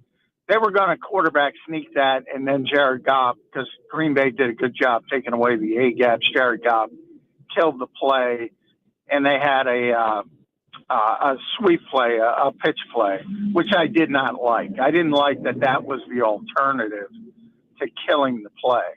So I don't have a problem criticizing that. But as far as the actual decision of going for it, that's what the Lions do. And that's why they're so good. And that's the part that I don't get why people don't understand. So sometimes you're not gonna get it. Yeah. But they have the ability, they're so good, they have the ability to overcome it. Well, it's almost like they are playing the percentages even on that. They're saying if we make these reckless decisions 4 times in a game and we get it 3, the 3 times we get it will cancel out the 1 we didn't. Well, I hesitate to call them reckless decisions. I think they're good decisions. Okay, so I would agree. I've always said, okay, John, if I think my team is good enough to win the Super Bowl, like if I have that mentality, we're a Super Bowl contending team, and the Lions are, If I can't get an inch, then I'm not good enough to win the Super Bowl. So therefore, if that's my mindset, I'm okay with going for it. The teams that don't think they're good enough, they don't go for it because they do not believe in their team that they're good enough to get the job done. That's what I like about the decision. But it is, I guess convention would say that it's a reckless decision. So I hear what you're saying. Yeah, well, yeah, that's the point. I think in this instance, one thing I hate about good teams is when it's tight in the fourth quarter and it's 4th and inches on their side of the field, and they don't go for it and they give up possessions. Whereas if they were plus 50, now they're going to go for it. Like I'm not giving up a possession. I'm not doing it. Now, if you stop me and I get screwed by it, I'm okay with that. But I'm going to, and again, this is good teams, I'm going to trust my guys to get 4th and inches, even if it's at the 30-yard line. I'm not giving up a possession in a tight game to try to flip the field or, think about early in the game. If they take the points, they're losing, 21-13. If they try to flip the field, actually, they're losing 21-16. If they try to flip the field, they're losing 21-13. That's the loser mentality. And people quickly forget that because they make the 4th downs. Right. Like you're behind the 8 ball, even if you're inside the 10. And by the way, as you can see where Ben Johnson, he calls plays understanding, all right, I'm going for it. He knows what he's doing on 4th down before he runs the 3rd down play. Yeah. So especially right, because their mentality is, correct me if I'm wrong, if you agree with me, you stopped us on 3rd and inches, you're not stopping us twice. Well, it's not even that. It could be 3rd and 6, and they might run it to Montgomery, and you're saying, well, what are they running it on 3rd and 6? Well, they're running it because they're going for it. They already know it. So they're trying to set up a better situation for 4th down. It's a huge advantage for them. I imagine very quickly, probably starting next year, teams will start to catch up. And then it'll become lesser an advantage. But, yeah, that's one of those things that mystifies me, that people call it reckless, and it's so successful. Yeah. And, they're the best team in football for a reason, and that's a big reason. Well, and somebody texted in earlier, John, you can't get away doing that against some of the better playoff teams. I said, they did it last night. Can. They did it last night, by the way. Yeah, you can. And, if you don't think – if Green Bay is one of the 4 best NFC teams, so if not them, then who? I mean, if you're saying that, the guy said, well, they're the 3rd best team in their own division. I said, yeah, but that doesn't mean they're still not one of the better teams in the entire conference. Yeah, 3 of the 4 best teams are in the one division. So, yeah, that doesn't matter. That they're in 3rd place. So 3 of the best 4 teams in the NFC are in the NFC North. But from the standpoint, just from a logic standpoint, it's like we all say, why did basketball shift to a high 3-point game? Well, it's a simple math equation. If you make 50%, think of it, a 5 of 10 from 3-point, you're getting 15 points. You got to shoot over 70% from 2-point land. So it becomes a math equation. In this case, in football, it's like, you're playing Jared Goff and David Montgomery and Jamar Gibbs and Amon St. Brown and Sam Laporta and everybody else. And you got to stop them from getting 10 yards in 4 plays instead of 3. Yeah. What are the odds of that? John McMullen's with us, talking a little Birds, getting ready for Carolina, the Panthers. The Lions win last night, so the Lions, their path to the number 1 seed is pretty clear now. They can't lose 2 games, which seems, they do play the Bills. They play the Niners. They have 2 losable games left on their schedule, yet they'll be favored in all 4 of their games. But they do have 2 losable games out of the 4, correct? Yeah, sorry, my phone dropped there. Could you repeat that? I got Biggie. I heard Biggie is what I heard. There you go. Phone dropped. I'm in the car. The line, you have Biggie playing in your car? Well, I had you on the Bluetooth, but yeah, then yeah. Credit to you. But it was on the radio. It wasn't this season. Oh, credit to you. All right. No, I was saying that the Lions, the path to the number one seed for them looks a lot clearer. They do have 4 games. They would have to lose 2 more games of the 4, but they do have 2 losable games on their schedule. I mean, do you look at them and say they just keep escaping, or no, this is a train that's just not getting pushed off the track again? Well, I think they have some significant issues defensively, and that's part of the reason he went for it too. Is that understand the situation. They're in the tie game with Green Bay. Green Bay's hot in the second half, and they had lost Lim McNeil in the game and Brian Branch in the game. They weren't coming back. So if you give Jordan Love 45 seconds and they get a field goal, and you go to overtime, you're really up against it from a defensive standpoint. Mm-hmm. And you're probably going to lose the game. So that factored into it as well. Now, some of these injuries are not serious. Obviously, McNeil had a concussion. He's going to be back. I'm not sure about Branch yet. That would be devastating if they lose him. He's a really good player. But of all the guys on the injured reserve, some of them are coming back. Anzalone's coming back before the end of the season. So the team you're going to see in the playoffs is going to be different than the defensive team you saw last night.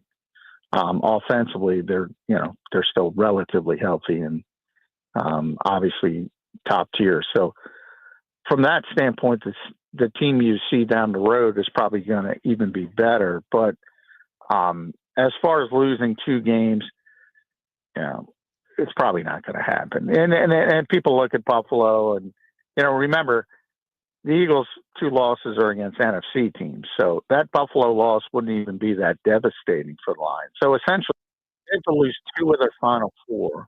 Again, they've lost 1 game all season, and the Eagles would have to run the table, which I think is possible. I think the latter is more possible than the former. I don't see the Lions losing 3 out of 4 games, 2 out of 4 games, or 3 out of 4 games, to say the least. So it's going to be really difficult to get that number 1 seed. And, that doesn't mean you can't go to Detroit and win. It doesn't mean Minnesota or Green Bay a third time can't beat Detroit if things work out, how it works out. And maybe somebody else does the dirty work for you. But as far as getting the number 1 seed, the odds are pretty long now. If you had to pick the guy that you want on your sideline for the NFC Championship game, is it Dan Campbell or Nick Sirianni? That's a good question. I don't have a problem with either, but I'm more, I like Dan's aggressiveness. So I guess I would lean towards Dan Campbell. And the Eagles are very aggressive, but I don't believe Nick would have went for that last night because he's got the number 1 defense. So I think he would have played it safe. And I think that puts you in peril. Again, you see it so many times where, people act like 45 seconds isn't a big deal in the modern NFL, and yet you see all these guys go down the field in less than a minute in these types of situations, whether it's field goal to win the game, touchdown to win the game, touchdown to tie the game. Happens all the time. And everybody acts like giving the football back with 45 seconds isn't a big deal. It is against an explosive offensive team. And when your defense is lacking. Yeah, when your defense is banged up. So, but from the Eagles' perspective, I think they would have kicked because they have the defense they have. And I don't like that mentality. So I would lean a little bit towards Dan Campbell, especially. And in theory, it's even easier for the Eagles to convert because they have the tush push and to rely on. So, but I think they probably would have kicked the field goal. John McMullen, Birds 365, weekday mornings, 8 a.m. on the Jacob Media YouTube channel. They talk Eagles each and every day for 2 hours. And, of course, you can check them out at Sports Illustrated and right here on the Sports Bash. We'll close out with the Panthers coming to town. Is there any fear that Carolina, who's been playing much, much better, comes in here and clicks and gets it together? Philly just too good. No, Philly's just too good. I mean, yeah, they're playing a little bit better. Road game, difficult environment, colder, although it's going to warm up a little bit for Sunday, it looks like. Something catastrophic would have to happen. Defensive touchdown, special teams touchdown. And I'm saying that combined for them to win this football game. I just think it's the rare time when you see a truly overmatched foe in the NFL, which you don't see that often. And the strength of the Eagles, the running game offensively, is the Panthers' defensive front is awful.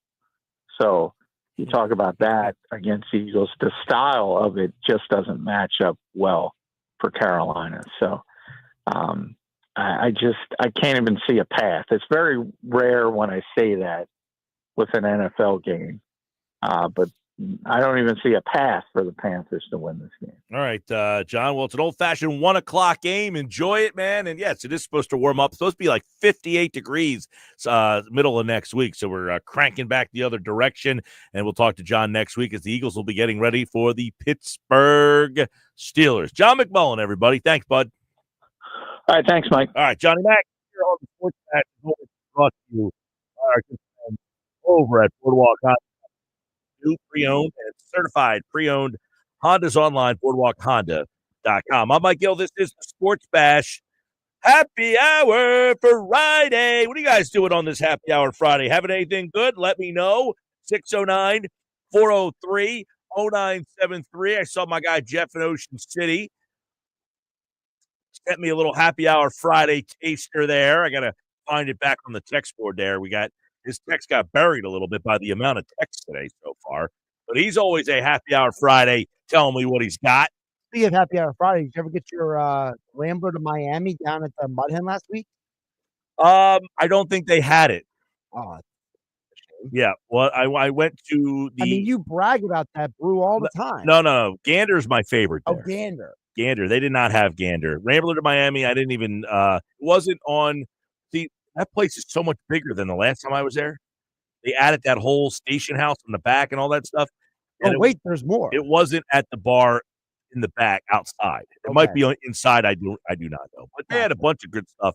I actually have a bunch on my back porch right now, sitting in the outdoor fridge, wait for me to get home. Oh, there you go. But yeah, Happy Hour Friday. Let us know what you're having here. And you know what goes well on a Happy Hour Friday? The Nizam's Indian Restaurant. If you're looking for a little dinner tonight, Route 40 Egg Harbor Township. They're ready to serve delicious Indian dishes. They'll warm you up. Check out the Eagles football special. Free tandoori spicy chicken wings the week the Eagles win for dine-in customers only. So when the Eagles win, you win as well. Stop in there and get those free tandoori spicy chicken wings from the Nizam's Indian Restaurant, Route 40 in Egg Harbor Township, right in front of Boscov's. We got our plays of the day coming up. Sports Pass Live, 97.3 ESPN Plus. Adam Kaplan is here for football at 4, and one injury looks like it will not be a problem for the Eagles. But what about some others? That's coming up at 4 o'clock. But when we come back, David Newton covers the Carolina Panthers, and he is today's outside view. A look at the Panthers, who come in really struggling this year. But they turned it around the last couple of weeks. They pushed the Chiefs to the edge. They almost beat the Bucs, who beat the Eagles. They come into Philly for an upset. Find out next on the Sports Bash. You're listening to the Sports Bash with Gill on 97.3 ESPN. Hey, AI, how many touchdowns did the Eagles score in the 2023 season? The Eagles scored 49 touchdowns in the 2023 season. Hey, AI, I had a fall recently. I need to recover. Please, help me walk again. I'm sorry, but that is beyond my capabilities. Hey, AI, my parents are getting older, and I can't care for them by myself. Can you help me care for them? I'm sorry, that is beyond my capabilities.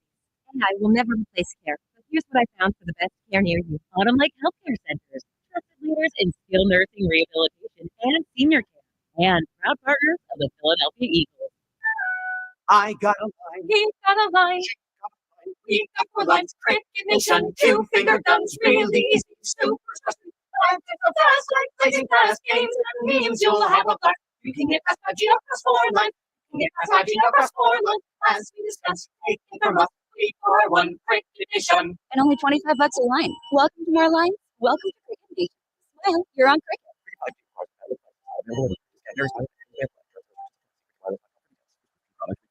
Of an online consultation with an independent healthcare provider and are only available if prescribed. Subscription required. Additional restrictions apply. See website for more details and safety information. Did you know that men across the country are getting their ED meds at TriRexMD.com and saving thousands of dollars? TriRexMD.com has FDA-approved ED meds and is now offering sample packs. Listen to what guys are saying about TriRexMD.com. My partner thinks that I am a rock star. I feel like a young man again. My wife is definitely much happier. I walk a little taller. When I'm using the product, knowing what the results are going to be. Because it is effective, I say I'm on the second honeymoon. It's literally life-changing. Visit TriRexMD.com. Your consultation is free. There's no copays, no doctor office visits, and your shipping is always free. You can now access a 30-day sample pack at TriRexMD.com with generics, if appropriate. Visit TriRexMD.com right now to get your sample pack. That's TriRexMD.com. Some people just know they could save hundreds on car insurance by checking Allstate first. Like, to check you have a full tank of gas first before road tripping through the desert. Empty? Seriously? Maybe I can walk. Yeah, checking first is smart. So check Allstate first for a quote that could save you hundreds.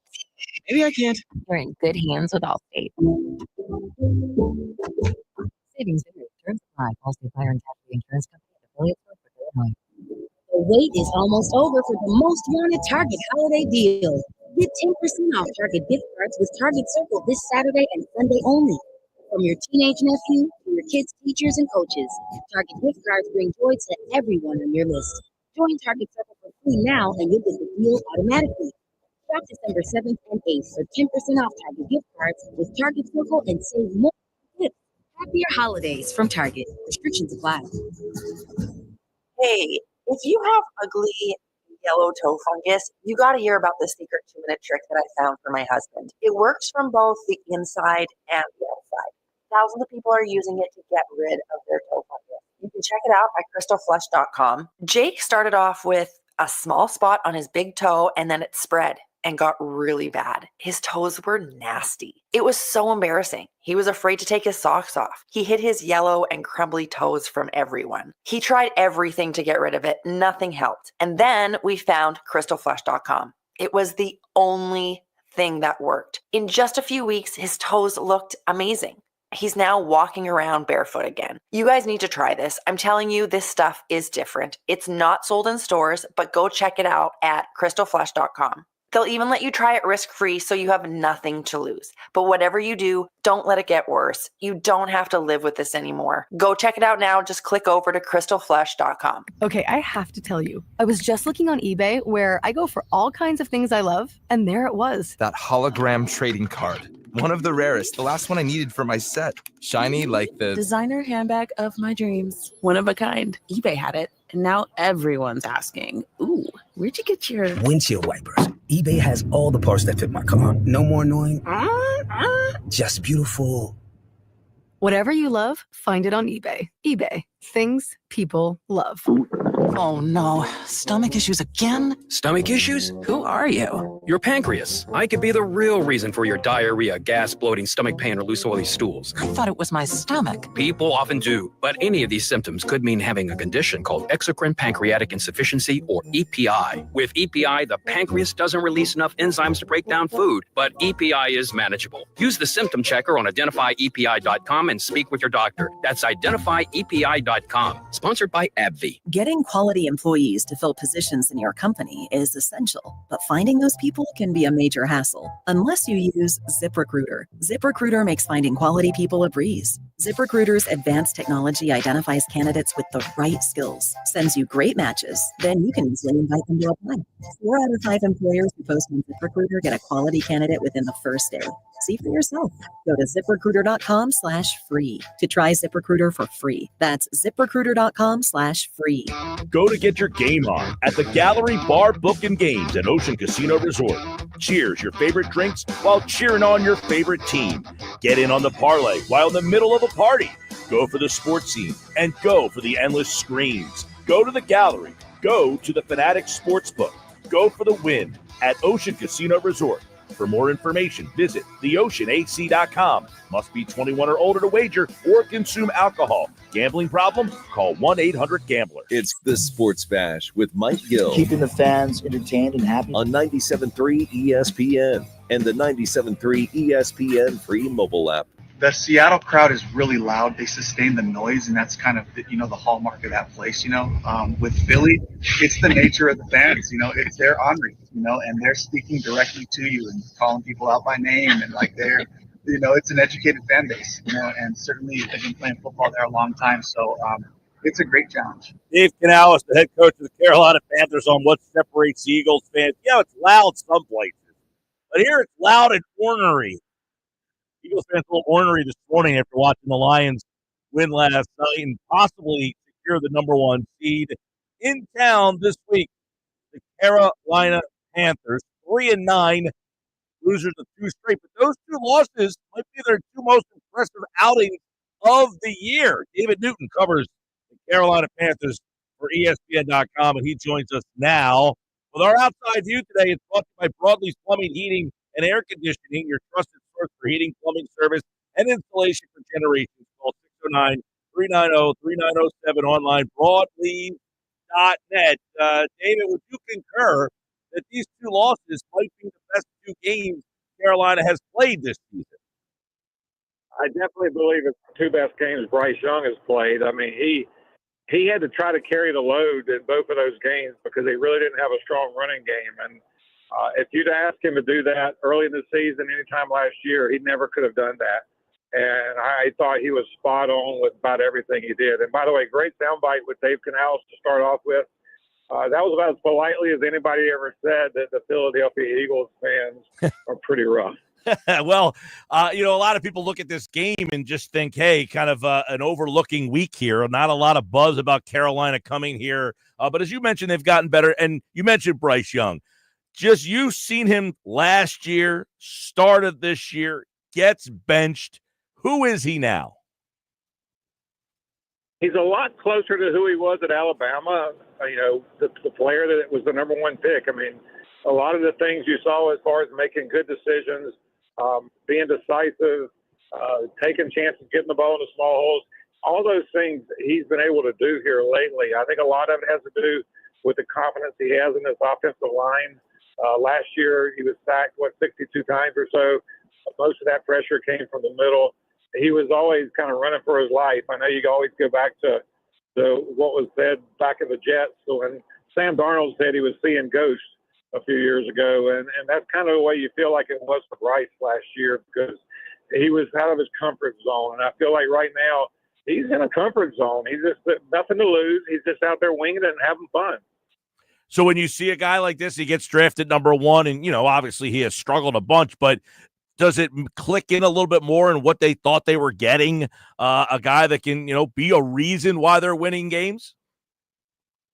I think so. I mean, nobody with a team or organization is yet to say that Bryce Young can be our quarterback of the future. He's going to be the guy next year. They're all pretty much hedging it, saying we'll make that decision after the season. We'll see where things are now. It's always a week-to-week thing. The good news is the last 2 weeks he's played so well that Dave Canales really hasn't been asked, is Bryce Young going to be your quarterback the next week? Because it's almost assumed he is. Before that, it really wasn't a factor. It wasn't a given that would happen. So, yeah, I think that, the way Bryce is playing right now is just giving him pause to say he could be that guy. He can be the person that could lead us to where we really want to go if you had enough, really good pieces around him. Dave Newton covers the Carolina Panthers. He's our outside view today. The Panthers come in. You take a look at what they're doing offensively. You take a look at what they're doing defensively. They are at the bottom of both statistical areas for offense, total offense and defense. But are those stats a little out the window over the last couple of weeks? Is it not fair to look at where they rank for the full season after what they've done the last couple of weeks? Well, offensively, for sure, they've really turned the corner there. Their numbers are up. So they're a lot more efficient than they had been earlier in the year. Defensively, they've made great strides, particularly with the pass rush.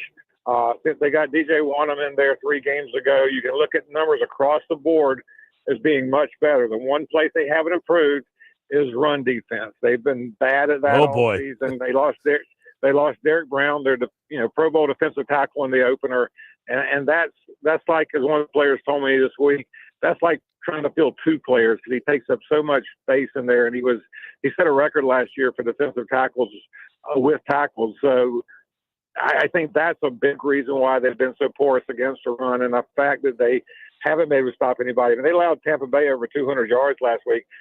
Even with Wanham in there, it's gone up, actually allowing 183 or so yards a game rushing. And they're facing Saquon Barkley, who can jump over small buildings and do about everything you want. I did ask Jadeveon Clowney this week because he was talking about Saquon and all he could do. I said, well, could he jump over you? And Clowney's 6'7" or so, and he said, no, I don't think he can go over me. But he said he's just going to be a mighty tall order. They got to figure out a way to stop him.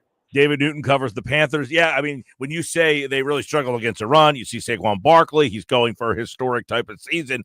I guess this is the type of game that you would be concerned that he might be able to get a chunky yardage against this Panthers team, because the Eagles seem pretty content, David, to just run the ball 35, 40 times a game.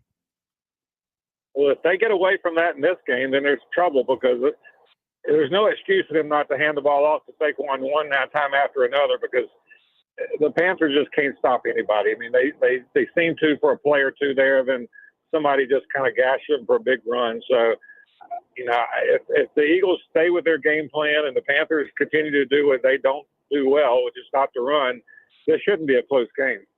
How much is getting Thielen back help that team too? I mean, you look at the receiving core down there. You're looking at the Eagles. They have some safety injuries right now. Blankenship likely won't play. The backup to him, Sidney Brown, might not play as well. So should this be would you be looking at a possible shootout type of game? I would be surprised at that. I think the Eagles defense is pretty good, and I think that they're going to make life tough. They're going to force Bryce Young to beat them, and that's the one thing that you've seen the past few weeks. Bryce Young has played well enough where he's at least had a chance to give them a shot at victory because of what he's done. But you asked about Thielen. I think, he actually is playing like he's like 22 instead of 32 or whatever he is, right? 33 right now. I mean, that one-handed catch he had last week was amazing. The touchdown catch to apparently thought it gave them victory. It didn't really happen because they gave him 30 seconds to Baker Mayfield to come back and tie it and get to overtime. But he's really playing well, and he gives them that veteran and steady leadership out there that they need. I mean, Xavier Legette, the first-round pick, he's playing fairly well. They're not going to have Jalen Coker out there this week. He's an undrafted rookie that was really playing well.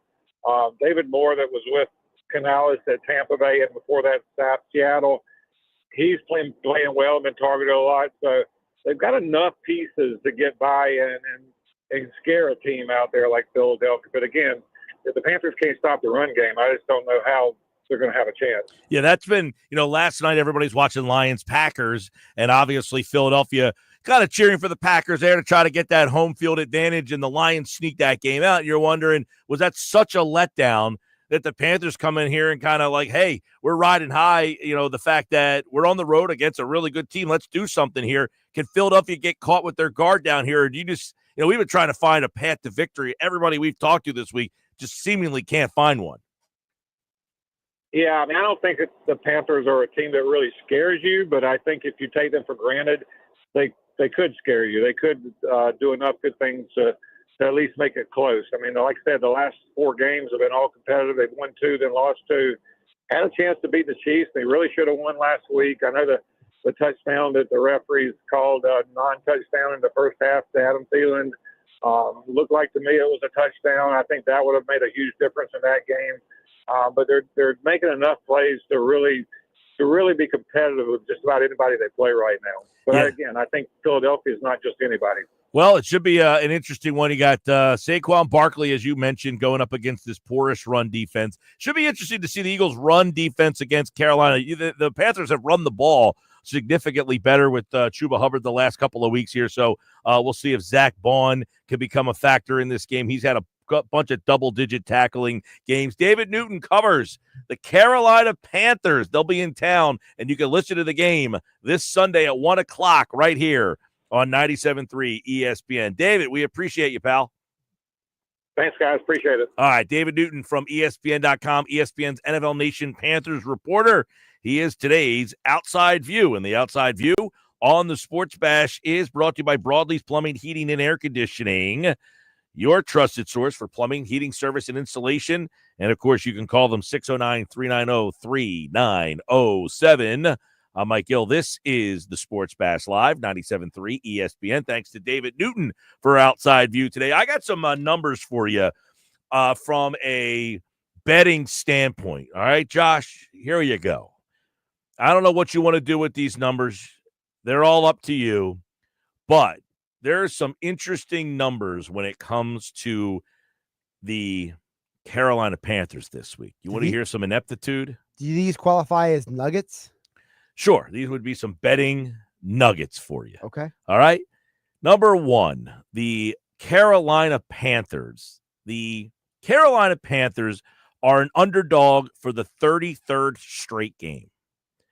They have been an underdog 33 straight games. That's actually borderline impressive. How are you the lesser team 33 straight times? Think about that. We complain about everything about the Eagles. They are the worst team in the game 33 times in a row. But Panthers' first half overs are 10-1-1 this season. That's interesting. Yes. Now, conversely, Eagles' first half overs are 3-9. That's the worst number in the NFL. The Eagles don't score in the first quarter. All the Panthers do is give up points in the first quarter. Something has to give. Right. So it's the opposite of the unstoppable force and the immovable object. The Eagles are 0-5 against the spread in their last 5 games when they're a double-digit favorite, including 2 outright losses in this spot. They're a 12.5-point favorite. They have lost twice in a row when they have been a double-digit favorite, and they are 3-10 against the spread in their last 13 games when they lay at least 7 points. Well, now you're just putting the fear of God in people. The Eagles are 2-10 against the spread in the first quarter of games this season. That's the worst number in the NFL. Makes sense, right? They don't ever score in the first quarter of the game. Both teams enter this game on a 4-game cover streak. That is tied for the longest active streak in the NFL. The Panthers are looking for their first 5-game cover streak since 2013, while the Eagles seek their longest against the spread streak since 2017. The Eagles, a 12.5-point favorite in the game. The over-under, 45.5. It sounds like to me that probably one of the smart bets for this game is to take the Panthers on the spread. Or first quarter. Or at least first I quarter. don't know. I mean, the Panthers are the worst defense. The Eagles don't score. What do we – I mean, I don't know how – Don't forget, the Eagles, 3 of their last 5 games, opponents have scored late in the game. So there's a possibility the Eagles can get up to a big lead, and you get the fans in the stands being like, we're winning this game. And then Bryce Young throws a pass to Adam Thielen. You get the people going like, no, there goes my parlay. Well, that seemingly happens of every minute of every game. There goes my parlay. Sports Bash Live, 97.3 ESPN. When we come back at the Friday 5 favorite games this weekend and what they mean for the playoffs. That's coming up on the other side here on the Sports Bash. We got Nick's Nuggets on the way. We got Football 4 on the way. And we've got Sal Palantonio on the way tonight at 5 o'clock on the Sports Bash. It's Sixers basketball tonight on 97.3 ESPN. Sixers, Tom McGinnis calling all the exciting play-by-play action. Maxey steps back, three-point shot up. It's good. Maxey delivering. The Sixers take the lead, and the crowd is absolutely stunned. It's Sixers Match tonight. Coverage begins at 7 p.m. It's Sixers basketball all season long on South Jersey's radio home for Philadelphia 76ers basketball. 97.3 ESPN. The wait is almost over for the most wanted Target holiday deal.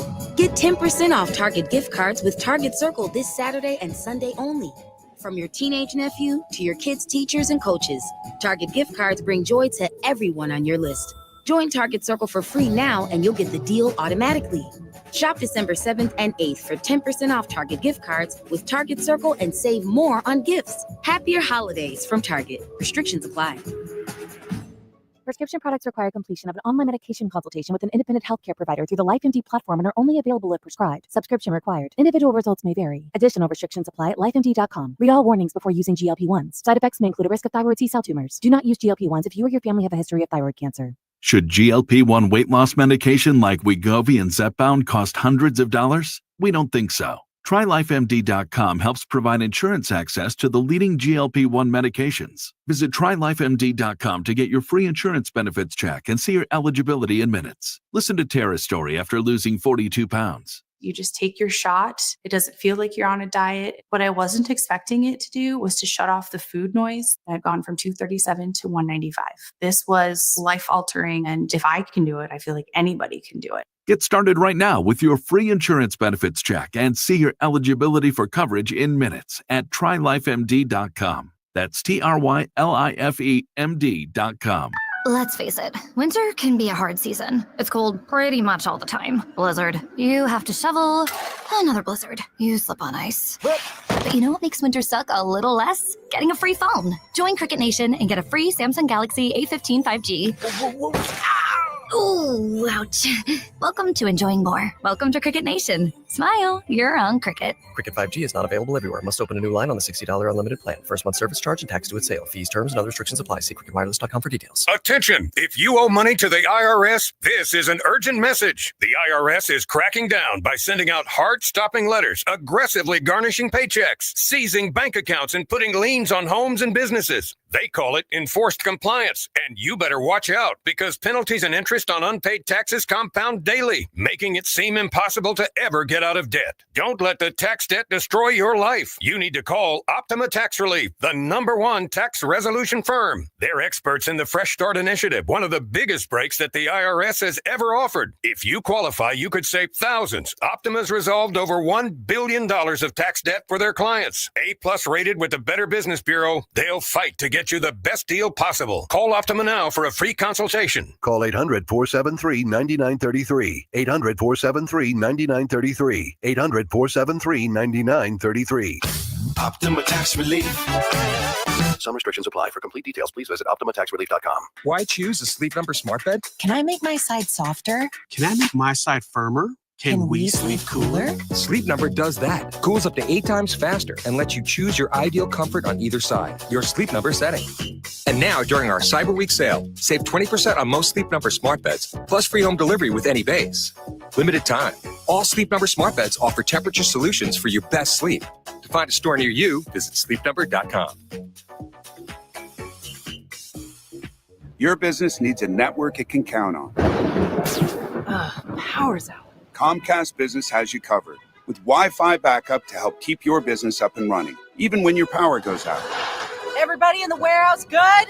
Lights are out, but the Wi-Fi's up. Let's power on. It's from the company with 99.9% network reliability. Break room, you good? Can't microwave my burrito, but Wi-Fi's fine. Let's power on. Power on with the leader in connectivity, Comcast Business, powering possibilities.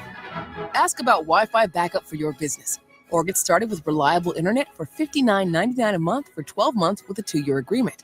Plus, for a limited time, find out how to get an $800 holiday bonus prepaid card on a qualifying gig bundle. Don't wait. Call or go online today. Ends 12/15/24. Restrictions apply. New customers only with 150 megabit per second internet. EcoBill and autopay required. Equipment, taxes, and fees extra. It's the Sports Bash with Mike Gill. Do I have everybody's attention now? On 97.3 ESPN and the 97.3 ESPN free mobile app. 349. I never seen you laugh that hard. I mean, you laugh at everything. That one got you barreled down. I mean, you sing to me. I got you. That was the singer. Right for that. Friday 5 brought to you by BMW Atlantic City. Your luxury BMW experience is closer than you think. Take advantage of exceptional savings and experience luxury today. BMW Atlantic City. All right, Friday 5. Ready? Let's do this. Not a great schedule. Yeah. I guess because of the saturation with the Thursday game, the Monday night game, and, it's hard to get 5 good games on Sunday. Also, probably the best game of the weekend was last night. Definitely. No question. 5 games I'm interested in outside the Eagles game. Here we go. Chargers, Chiefs. In? Oh, 100%. This game, first of all, might be a game the Chiefs will lose. Second of all, can the Chargers keep winning in the postseason? How about Seattle, Arizona? Battle for the NFC West. The loser of this game might not make the playoffs. I would say definitely is. I don't think a second NFC West team is getting it. They're going to be beating up down the stretch here, and whoever survives is going to win the division. They're going to come out better than blue. Atlanta, Minnesota. Kirk Cousins revenge game? Question mark. Great. I put a question mark. And if Minnesota wins, they keep the pressure on Detroit and Philadelphia. I also put a question mark because Kirk Cousins is not look good. No. Buffalo and the Rams. This is going to be a fun game. 2 quarterbacks who love to sling it. Stafford, Allen. And don't forget, the Rams also in that NFC West fighting for keep up. Last one, number 5 on the Friday 5.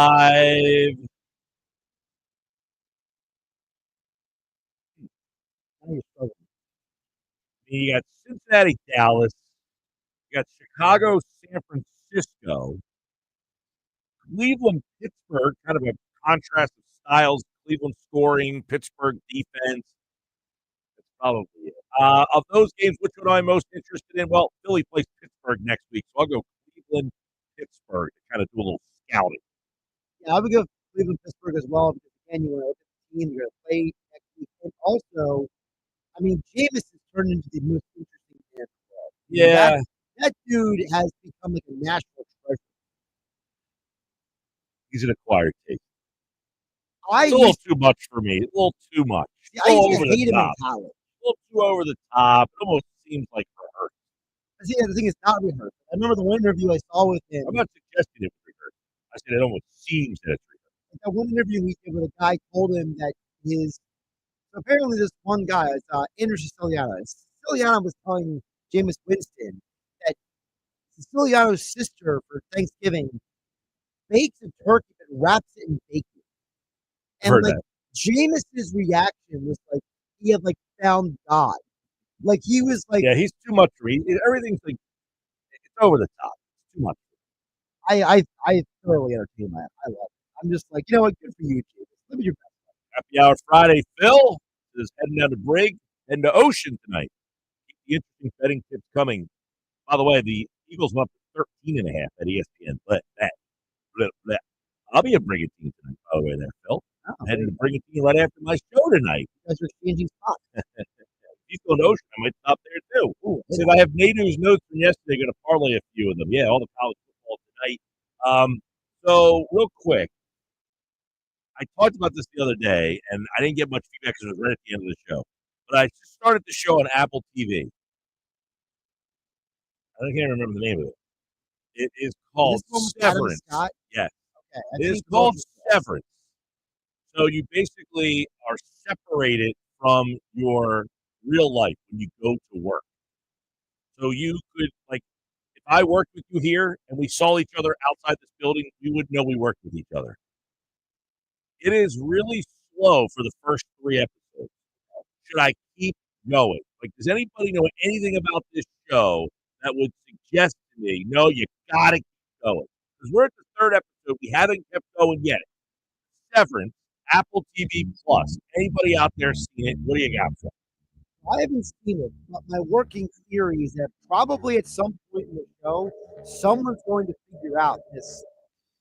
Well, that's already happened. That's already happened. Yeah, that's one of the things early is that one guy that used to work there, character Adam Scott, I used to work with you. We were best friends. Oh. And now we're in the 3rd episode. But it's very slow. Very slow. But it's kind of a sci-fi, psychological thriller is how it's kind of described. Good cast, too, by the way. Ben Stiller directed it. Adam Scott in it. John Turturro, I love him. Patricia Arquette, Christopher Walken's in it. It's got a good cast. Football at 4. Adam Campbell coming up next. This is South Jersey's official home for Philadelphia Eagles football. The Eagles continue the 2024 season this Sunday, hosting the Carolina Panthers. He's firing, and it is one more touchdown! And it's good! Wow! Coverage with Merrill Reese and Mike Wick calling all the action starting at 1 p.m. This is the play-by-play home of the Philadelphia Eagles, 97.3 ESPN, South Jersey's Eagles station. Tired of hearing no? No! Everywhere you go, no! We turn no into go during Matt Blatt Nissan's November sales event. Say no to high-priced new cars. No! Brand new Matt Blatt Nissan Sentra S, just $19,999. November! Say no to low trade offers. No! AJ the Trade Man wants your trade, no matter the make, miles, or condition. Say no to down payments. No! Say no to payments for 90 days. No! No! And say no to high interest rates. No! 60 months, 0% financing on every clearly marked new Nissan. Backed by Matt Blatt's 4-day love it or leave it return policy. Tired of hearing no to a discount on a new ride? No! New 25 Sentra S, under 20 grand. Oh yeah, it's on at Matt Blatt Nissan. Approved Tier 1 credit for NEMAC. Negative equity refinance. VIN number SY231649. MSRP 22,730 plus tax tag at $689.50. Offers can't be combined. 0% for 60 months. Call 877-289-9667 or go to MattBlattNissan.com for complete details. Offer ends 12/5/24. It's on at Matt Blatt Nissan on the Black Horse Pike. Egg Harbor Township. Prescription products require completion of an online medication consultation with an independent healthcare provider through the LifeMD platform and are only available if prescribed. Subscription required. Individual results may vary. Additional restrictions apply at lifemd.com. Read all warnings before using GLP-1s. Side effects may include a risk of thyroid C-cell tumors. Do not use GLP-1s if you or your family have a history of thyroid cancer. Should GLP-1 weight loss medication like Wegovy and Zepbound cost hundreds of dollars? We don't think so. TryLifeMD.com helps provide insurance access to the leading GLP-1 medications. Visit TryLifeMD.com to get your free insurance benefits check and see your eligibility in minutes. Listen to Tara's story after losing 42 pounds. You just take your shot. It doesn't feel like you're on a diet. What I wasn't expecting it to do was to shut off the food noise. I'd gone from 237 to 195.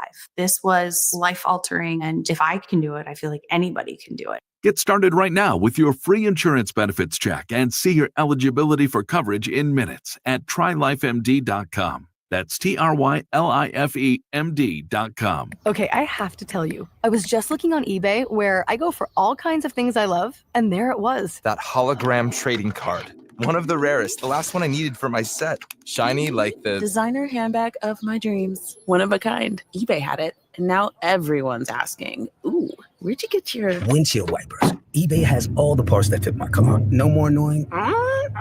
Just beautiful.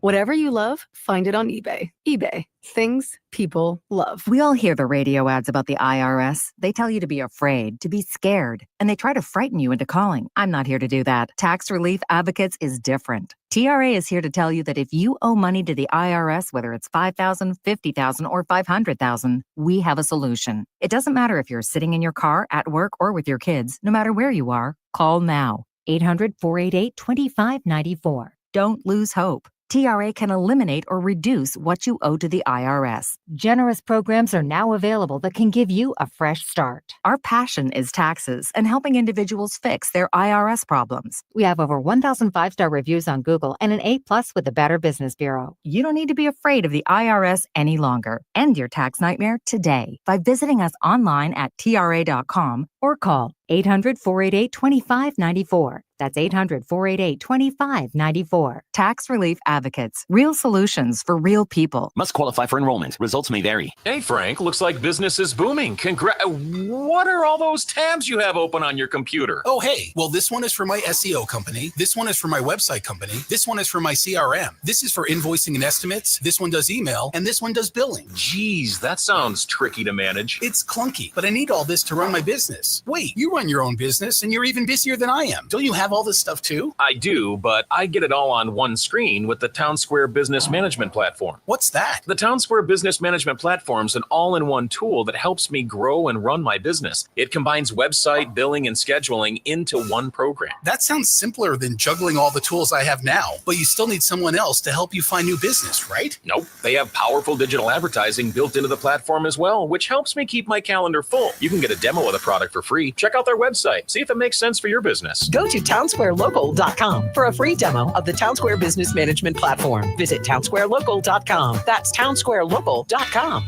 Home of the Sports Bash with Mike Gill, 97.3 ESPN. That sounds great, guys. WENJ HD, Millville, Atlantic City. 97.3 ESPN presents the Sports Bash with Mike Gill. It's time for Football at 4 with Adam Kaplan. Powered by the Inside the Birds podcast. I give my heart and soul to this franchise, as so many of us do. Now live, this is Football at 4.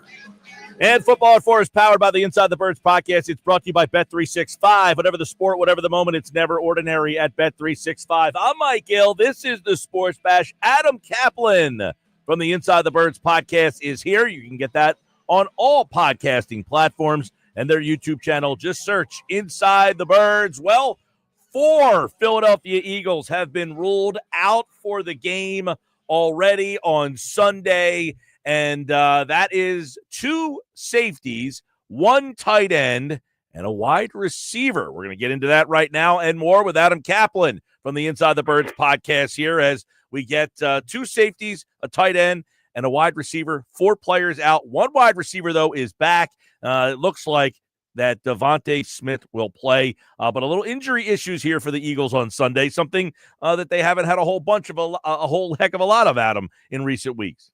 Yeah, Mike, good to talk to you. So we as continuing our tradition for many years here with you and I on Fridays, we'll break in with the injury report, and there's new information, so we're going to give you stuff you haven't talked about here. So look, Sidney Brown's not playing on defense really, so it doesn't really matter for that standpoint, but it sure as heck matters on as a gunner on special teams. He was the one who was responsible for that ball being down at the 1-yard line, so that's problematic for special teams coverage. Reed Blankenship, as we fully expected, would not play. Mike, he never even got cleared to get on the field in limited work, so he never progressed enough in the protocol to even make it even interesting. So he's out. Tristan McCullum will start. Who did a great job last week on short notice. But look, their depth at safety is a problem. That's an issue. Now, Britton Covey, as you understand, was not cleared for contact on his neck. He was able to go out there and work. That was not the problem. He felt good enough to work, but he was not cleared for contact. So he will not play. And Dallas Goedert, which we knew all week, won't play. We don't know exactly when he's going to get cleared to play. So let's look at this. So, Mike, right now, I would think Avonte Maddox will be the third safety, because they're down 2. There's really no reason to. I mean, look, you could look at Andre Sam, and certainly you could have him in there. But Mike, you don't want to put in a guy. Sure, he could be the 4th safety. You'd like to dress 4 safeties, and Andre Sam has elevations, but you want to have a guy that has playing experience. And we could all say Avonte Maddox isn't the same player, and all this and that and the other. But Avonte Maddox line up a ton in training camp at safety, so that would be. That's one of their options in terms of depth. Now, as far as punt returns, they have 2 choices. Cooper DeJean, who filled in for Covey before Covey came back from his injury, or Anaya Smith, the rookie receiver who was on their 53-man roster. As you know, Mike, he's played a little bit. So they have some decisions there. And then, of course, at tight end, it's going to be Grant Calcaterra and C.J. Uzomah.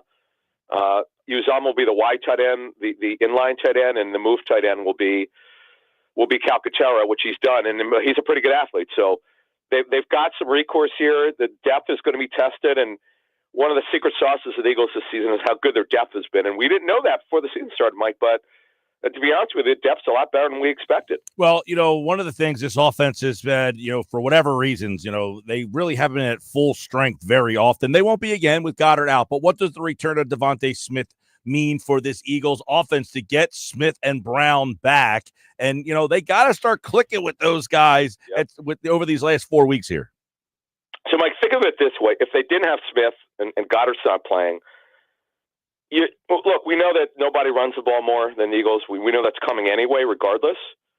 We also know that the big three, Smith, Brown, and Goddard, have only played 4 games together. I think it's around that number. So it's not like they haven't dealt with this before. But getting Smith back, your 2 starting outside receivers, is major. We know he could also play inside. Johnny Wilson, we should mention a couple more things here. Mekhi Becton clear with a knee issue. Johnny Wilson, who did not travel with the team last week with a hamstring injury, he's been cleared to play. That's good. They needed the depth, and he's there to block only, really, quite frankly. So it gives them an ability to not only play 12 personnel, and they're heavy 12 personnel. They're top 5 and 12 personnel, which is 2 tight ends, 2 receivers, 1 back. But to even play 11 personnel, 3 receivers, 1 tight end, 1 back. Like you need more receivers. They're not going to play very little 11 personnel if you don't have Smith. So they got Devontae back. Now we'll see if he could play his full complement of stats. But the good thing is, he tested the injury in pregame warm-ups last week. He felt that he wasn't ready. He clearly was ready this week to play. And I'll tell you what, Mike, Carolina's got a good defense. In terms of pass defense, run defense is terrible. They're the worst of the National Football League. But they have a good secondary, and they've got some veterans back there, including J.C. Horn, who we reported this 3 years ago, how much the Eagles liked him. So it'll be interesting to see what their approach is. But you know what theoretically it's going to be to run the heck out of the football. Yeah. A, it's what they do, and B, that's what the Panthers don't do well. But in terms of, off a play action, are they going to try their deep game, which they really haven't had a lot of this season? Yeah, it'll be interesting this week. They don't, right, as you mentioned, we had David Newton on from ESPN.com who covers the Panthers, and he brought it up as well that, they just cannot stop the run. And this feels like the kind of game where you can get a lot of chunk yardage for Saquon, then maybe, get him closer to that number so you don't have to think about using him later. So this could be a big Saquon week here for Philadelphia. What are some of the reasons in your mind why this Panthers team? Look, they pushed the Chiefs to the brink. They pushed the Bucs, who beat the Eagles and the Lions, by the way, to the brink. Dave Newton said the last 2 weeks, it has been the best 2 games they have played all season long. Yeah, Mike, I would say this with Carolina. First of all, Bryce Young is way more under control. He's getting rid of the football. He was holding too much. He was indecisive. Now you feel like he can make throws. And getting back Adam Thielen back from his hamstring injury, that was big. He had that touchdown against the Raiders where he dove in the end zone from Andy Dalton, by the way, many weeks ago. And then on that catch, he went on into reserve and missed almost 2 months, but he's been back. The Chuba Hubbard's been a great story. It is interesting that Hubbard won the starting job in training camp at running back, and Miles, unfortunately, probably will not return with the ankle injury. He's on injured reserve, and Hubbard did so well this season. He got a contract extension. So, and by the way, their offensive line's done a nice job. They've had some injuries there, but they've done a nice job. They're not taking as many sacks. They're able to spread the ball around. Their offense is moving the ball better. Their defense is playing more under control. Now, last week was a terrible loss, an awful choke. They lost that lead with 30 seconds left. The Bucs get it, and they score and force it to overtime, and they win. That was troubling. You have to wonder what kind of mindset the Panthers will have for this game at Philly. It's interesting. What kind of mindset will they have? What kind of Philly last night watching that game thinking, oh, my Lord, we got the number 1 seed possibly, and then it gets ripped right out of your hands. Is there a little letdown feel for Philly there? You know what I mean? I don't see it, Mike. I know this has been a big story. I get it. Yep. They have not played like that. They've shown nothing like last year, Mike. Now, I'm talking in the last several weeks here. Now, the Jacksonville game was so bizarre. Remember when they ran into it. The players were on kickoff, returning it. They ran into each other and fumbled it. It was a series of events which probably would never happen again, Mike. So I don't see it, Mike. And you got to respect, as we just talked about, the way that the Panthers are playing. They're playing really competitive football. I know those games are at home, but the bottom line is they're playing good football right now. Adam Kaplan from the Inside the Birds podcast is with us. We told you 4 Eagles are out: Blankenship, Brown, Covey, and Dallas Goedert. So they'll have some injuries there on that side of the ball. Panthers have improved. But what about the Panthers' injuries on that side of the ball? You know, they're already a team that's limited talent-wise. Are they coming in healthy? Actually, this one's interesting. Jadeveon Clowney, all the indications would be, Mike, that he's going to play. But we should tell you, he didn't practice this week. Now, the list is questionable, so keep an eye on that one. And look, he's had a history against the Eagles. We know about that. He had some unkind things to say about the fans. I'm sure that's got circulated in social media. So that'll be fun to see. I got to assume he's going to play. I mean, he's been sort of a villain against the Eagles. As you know, he knocked Wentz out of the Seattle playoff game. In fact, we talked to Mike Pereira, the former director of officials. I remember I talked to him at the Super Bowl. We actually put a video on social media 4 years ago, and boy, did that go viral. It made a lot of people saw it. So we'll see what happens there if Clowney plays. But you would think he'd play even though he didn't practice. But overall, Mike, it's really about getting Clowney there. Jalen Coker is another guy that our Andrew DeCecco interviewed for in the offseason. He's not going to play. They thought he was earlier this week, but now he's not expected to play. But overall, they're healthier than they have been. The more competitive team. Now, how about the point spread being 12.5? That is a major number. It's up to 13.5 at some places. Holy smokes. Yeah. Wow. That's too many. The favorites of 7 points or more are not covering very well this season.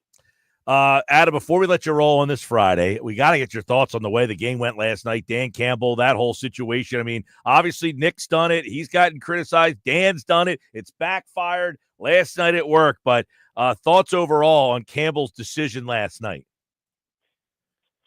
I like it. Look, everyone, I know even Kirk Herbstreit was not complimentary of doing it before the play. He's super aggressive. No one more aggressive, really. He's very consistent.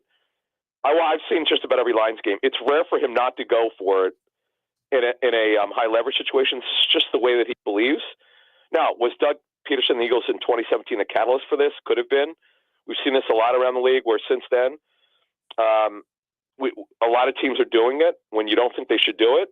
But it works. Look, they could have taken the chip shot field goal. And quite now, that's the other thing.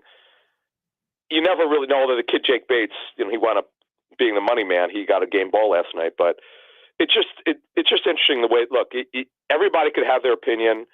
You go by what the chart says, and you go from there. But they're a great football team. They're super banged up. Their defense, they're going to get most, not all of them. They're down by my research, and I chart injuries for every team. They were down 8 key players in their front 7. Yes, they have a lot of players on injured reserve, but you got to really go through who was actually important. 8 key players last night did not play for them, and they still found a way to win. Yeah, they had 13 total injuries on the defensive side of the ball, so they persevered. And Mike, they could have factored into his decision. Hey, I'm banged up on defense. I got a shot to not give them the ball back. Let's roll. I mean, but this is what they do. You said it. They did it on 4th and 1 at their own 30 last night and did not get it, and it almost cost them because Green Bay scored the touchdown. But it's been interesting. You got Campbell, you got Sirianni, 2 aggressive guys, 2 aggressive organizations, and, of course, the Lions win last night. Philadelphia needs to try to keep pace this week. They'll do so against the Carolina Panthers here on 97.3 ESPN. Adam Kaplan, InsideTheBirds.com, the Inside the Birds podcast, and, of course, here on Football at 4. Thanks, Adam. Mike, thank you. All right. Football at 4, as always, is powered by Bet365. Whatever the sport, whatever the moment, it's never ordinary at Bet365. And this hour of the Sports Bash, it's brought to you by Jersey Cal, a great place to go with the family to eat ice cream. Ice cream is a year-round thing at Jersey Cal, open every day from noon to 10 in Northfield and in Brigantine. They got all their new fall flavors, bringing back the popular classics, and they got some new ones as well. Check them out in Brigantine and in Northfield. Jersey Cal. Holy mackerel. So I got some takeaways from that discussion in that David Newton talked about running the ball and their inability to stop the run. I would think the Eagles have to run the ball almost exclusively, even if it's just not Saquon Barkley. This could be a big Kenny Gainwell game. So if you can get Gainwell, I don't know what his over-under for yardage has been this year, but if you can find an over-under for Gainwell, in the 15, 20, he doesn't get any yards. This is the kind of game where he gets 50 yards just because he comes in the game and gets a bunch of handoffs. You know what I mean? That's kind of a takeaway for me is they cannot stop the run. The Eagles obviously very good running the football. If you could find a over-under number for Gainwell, I'd jump on that. They're probably not out yet. There isn't one out yet, but I'm still checking a couple books, so I'm trying to see. They don't normally put the over-under for the player props until Well, Sunday. I got some of the player props out already. But for example, Saquon's over-under for rush yards is 111 right now. Huh. Jalen Hurts 111. That's a big number for a running. Hey, normally a good running back, it's 85. Last night, Josh Jacobs was 75 last night. Yeah, 85, 75 in that range for a good running back. A 111. That's 111. Jeez. Jalen Hurts is set at 38.5. 38.5. I got couple here for you here. Jalen Hurts has gone under his passing touchdown prop in 3 straight games. That might continue. All right. Saquon has gone over his rushing yards prop in 3 straight games. You said passing yards prop? For Hurts. Passing touchdowns. Oh, passing touchdowns. Yeah. His current passing touchdowns is 1.5. Yeah, 1.5. Now, ESPN Bet says Barkley's yardage is 99.5. That's a big difference from whatever app you're using. I'm on Action here, so. This is 99.5. And Bryce Young, the last 2 weeks, 263 yards and 298. His prop this week is 199.5. Do you think he can get 200 yards passing against Philadelphia? Probably not. I think Philly's pass defense is still going to do the job. It's just a question of, is you get into a situation at the end of the game, Mike, where you take out a bunch of starters because you have a big lead, and then they happen to get some yards or points at the end of the game. Because I could totally see a situation, because again, we saw it against the Rams. We saw it against the Jags, and we saw it with the Ravens a little bit too. There was a point at the end of all of those games where all of a sudden it was all right, these guys are gaining some yards and points. I was like, oh, what's going on here? Well, what's the score too? Is it 35-3? Right. And then they're starting to just throw a couple of passes here and there just to kind of get themselves back in the game, that kind of stuff. You got to keep that in mind. Look, I definitely think when you look at Philadelphia, their defense is a big difference in this game. And although I will say this, do we think the Chiefs have a good defense? Yes. I agree. And in the game against the Chiefs, Carolina put up 27 points in that game. Now, I will say that I think the Eagles' pass defense is better than the Chiefs' pass defense. I think the Chiefs have a better run defense because of their linebackers like Nick Bolton. I think that their pass defense has been cut up a little bit by guys like Joe Burrow this year and Josh Allen. Got 27 points against Carolina. Against Kansas City for Carolina. I'm looking back through Carolina's history, just their games this year. They scored 10, 3, 36, 24, 10, 20, 7, 14, 23, 20, 27, and 23. So their offense is pretty inept. In fact, the game that they scored 36 points, that was against Vegas, and I'm not even sure Bryce Young played in that game. No, that was the Andy Dalton game. That was the Andy Dalton game. They lost 40-7 to Washington. Yeah. That's their worst loss of the season. They played Cincinnati, a common opponent. They lost 34-24 in that game. But, it goes, again, they scored 24 points against a bad Cincinnati defense. It's hard to see their offense really, providing much. They don't have a lot of weapons in the pass game. Adam Thielen, who David Newton's talked about, he's 32 years old now, is probably their top pass target. So, yeah, you're just trying to find ways for this team to win games, and it's tough. So the only stat that Carolina is even in the top 10 this year offensively, Mike, is sacks allowed. They are the 6th best team at not getting sacked. So if nothing else, at least they're not getting little Bryce Young hurt. Yeah, I did see that stat earlier this week that he got sacked multiple times in games, like every game last year, and that has not been a big problem for them. Although I will say, Robert Hunt, their starting right guard, Mike, he is questionable for the game on Sunday. He's the only offensive player who's played every snap this year. A bettor wagered $3.1 million on the Eagles to beat the Panthers. Feels like a waste of money. I mean, what are the so let's see here. A Kentucky bettor is betting $3.1 million that the Eagles will beat Carolina on Sunday. Is that money line? I would imagine. Let's see. Is it a money line wager? It's one of the largest bets ever reported on an NFL regular season game. The wager is on the Eagles money line at minus 700, which would net him approximately $442,800. So the sports book, in response, has moved the line to Philadelphia minus 870, and Carolina is now plus 650. Now, other sports books have Philly at minus 675, and that's why I just said the line is 13.5. It moved a little bit because of this bet. Yeah, I'm actually seeing some books also have as minus 800 now for the money line. So, yeah, that guy apparently ruined it for everybody. Well, the story is like the guy comes to the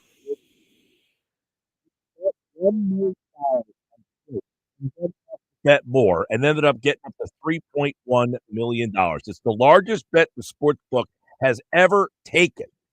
I mean, come on, man. I mean, that guy must be like a survivor pool. Like, he must be that guy. He's like, you know what? The Eagles are my survivor pool bet, and I'm going to go to the window and wager some money. Now, ESPN Bet is reporting that Philadelphia is the book's most bet money line, as well as the second most bet on the spread by total tickets right now. The Eagles are also the most bet money line selection at DraftKings, and BetMGM says the Panthers are its second most bet underdog to win outright because they're plus 575. The Eagles Panthers is the most bet on game of the weekend, according to ESPN Bet's director of North American sports trading, Adrian Horton. A long title. Where is people just like, you know what I'm going to do? I'm going to bet on the Eagles Carolina. Like, this game to me would seem like the least interesting game. You got the best, I guess, because people like that big number. So let me ask you this. What is more ridiculous? Is it the person who spends millions of dollars on a bet like that, or just the person who spends millions of dollars on a frivolous item? You know what I mean? I always wonder, like, you throw $3 million to make $440,000.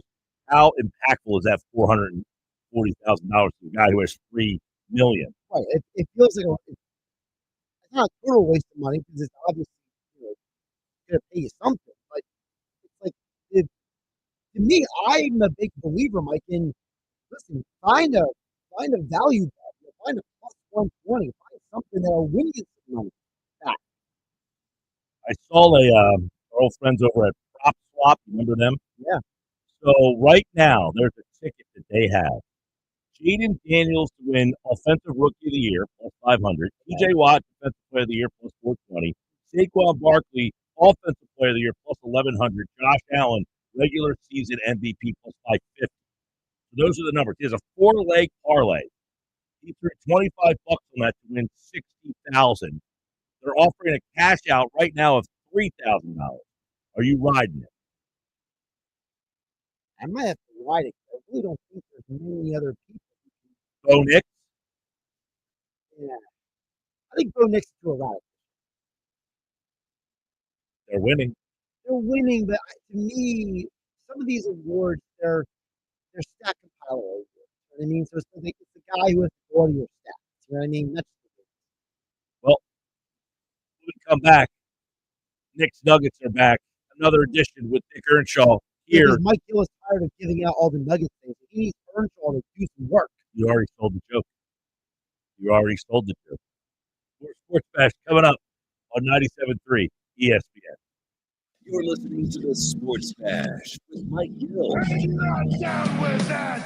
We got 2 words for you. On 97.3 ESPN and the 97.3 ESPN free mobile app. I need a new car. Under 20 grand? Okay, well, what's my trade worth?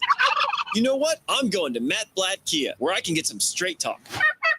Brand new Matt Blatt Kia Forte LXS, under 20 grand. That's right, a brand new Kia, just $19,999. With any trade, that's less than most used vehicles.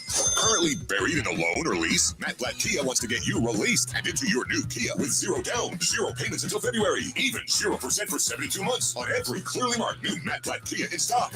So bring any trade, because if you have a job clearing $450 per week, we want to get you approved today. It's gotta be a Matt Blatt Kia. With approved credit, 24 EV9, $1389 per thousand finance. Not all will qualify. Credit may affect down payment. Offers can't be combined. Go to mattblattkia.com for complete details, or 888-505-6670. Price includes all costs to be paid by consumer, except for licensing, registration, and taxes through KMF. Rebates and incentives to dealer. Expires 12/4/24. Matt Blatt Kia, 6211 Black Horse Pike, Egg Harbor Township, and on Route 37 in Toms River. Oh no, stomach issues again? Stomach issues? Who are you? Your pancreas. I could be the real reason for your diarrhea, gas, bloating, stomach pain, or loose oily stools. I thought it was my stomach. People often do, but any of these symptoms could mean having a condition called exocrine pancreatic insufficiency, or EPI. With EPI, the pancreas doesn't release enough enzymes to break down food, but EPI is manageable. Use the symptom checker on identifyepi.com and speak with your doctor. That's identifyepi.com. Sponsored by AbbVie. Shop limited time deals on last minute gifts now at Lowe's. Save $50 on a Werner 6-foot aluminum stepladder. Was $89, now just $39. Plus, get your choice of select Craftsman V20 tools for only $39. And save time and money with free shipping on orders of $45 or more. Because Lowe's knows deals. Offers valid 12/5 through 12/11. While supplies last. Selection varies by location. Free standard shipping not available in Alaska and Hawaii. Thanks to Total Wine, you saved more on all the gifts for the ones you adore.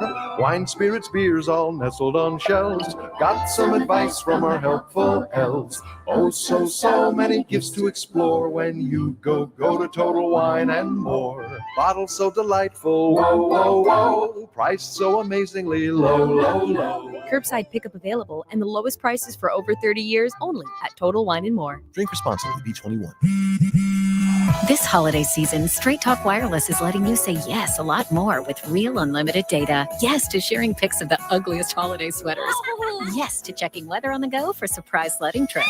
And with a free phone at sign up, let the yes-tivities begin. No way! Yes way. Straight Talk, real unlimited data. Available at Walmart or straighttalk.com. Offer valid through 1/5/25 while supplies last at participating stores. Taxes and fees apply. Requires in-store activation on select single line plans. Limit of 2 phones per customer. For network management practices, visit straighttalk.com. Prescription products require completion of an online medication consultation with an independent healthcare provider through the LifeMD platform and are only available if prescribed. Subscription required. Individual results may vary. Additional restrictions apply at lifemd.com. Read all warnings before using GLP-1s. Side effects may include a risk of thyroid C-cell tumors. Do not use GLP-1s if you or your family have a history of thyroid cancer. Should GLP-1 weight loss medication like Wegovy and Zepbound cost hundreds of dollars? We don't think so. TryLifeMD.com helps provide insurance access to the leading GLP-1 medications. Visit TryLifeMD.com to get your free insurance benefits check and see your eligibility in minutes. Listen to Tara's story after losing 42 pounds. You just take your shot. It doesn't feel like you're on a diet. What I wasn't expecting it to do was to shut off the food noise. I'd gone from 237 to 195.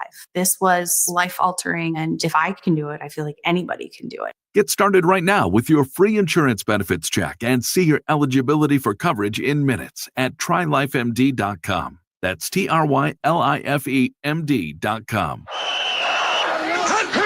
The best call to make on game day is ordering catering from the Piccalilli Inn. For parties big or small, the Pick does it all. Your guests will be cheering for the Pick spin on football favorites like pulled pork nachos, cheesesteaks, burgers, and their award-winning buffalo wings, tails, and ears. Get your chicken wing fix on Route 206 at the Piccalilli Inn. Join the flock and follow the Pick on Facebook or at Piccalilli.com for their Pick game specials. And be sure to pre-order to guarantee your spot in Sunday's lineup. This is the Town Square, New Jersey Info and Weather Network. Progressive Insurance presents the Sports Flash on 97.3 ESPN. NFL, the Eagles are home on Sunday. They'll take on the Carolina Panthers, riding an 8-game win streak at 10-2. Saquon Barkley leading the NFL in rushing, averaging 125 rush yards per game. He also has 11 rushing touchdowns. He'll go against a Panthers defense that is last in the league against the run. Wide receiver Devontae Smith should be available after being a full participant in practice this week. NHL, the Flyers will be in Boston Saturday afternoon to take on the Bruins. Philadelphia losing Thursday night to the Florida Panthers 7-5. It snapped their 3-game win streak. Flyers scored 4 goals in the second period, but the Panthers put up 3 in the third. Owen Tippett had 2 goals for Philadelphia in the loss. The Sixers will take on the Orlando Magic tonight. 2 teams played Wednesday, with Orlando giving Philadelphia their 3rd straight home loss. Joel Embiid has been ruled out tonight with a knee injury. Magic are going to be without Paolo Banchero. I'm Tony Desiri, and that's your Sports Flash on 97.3 ESPN.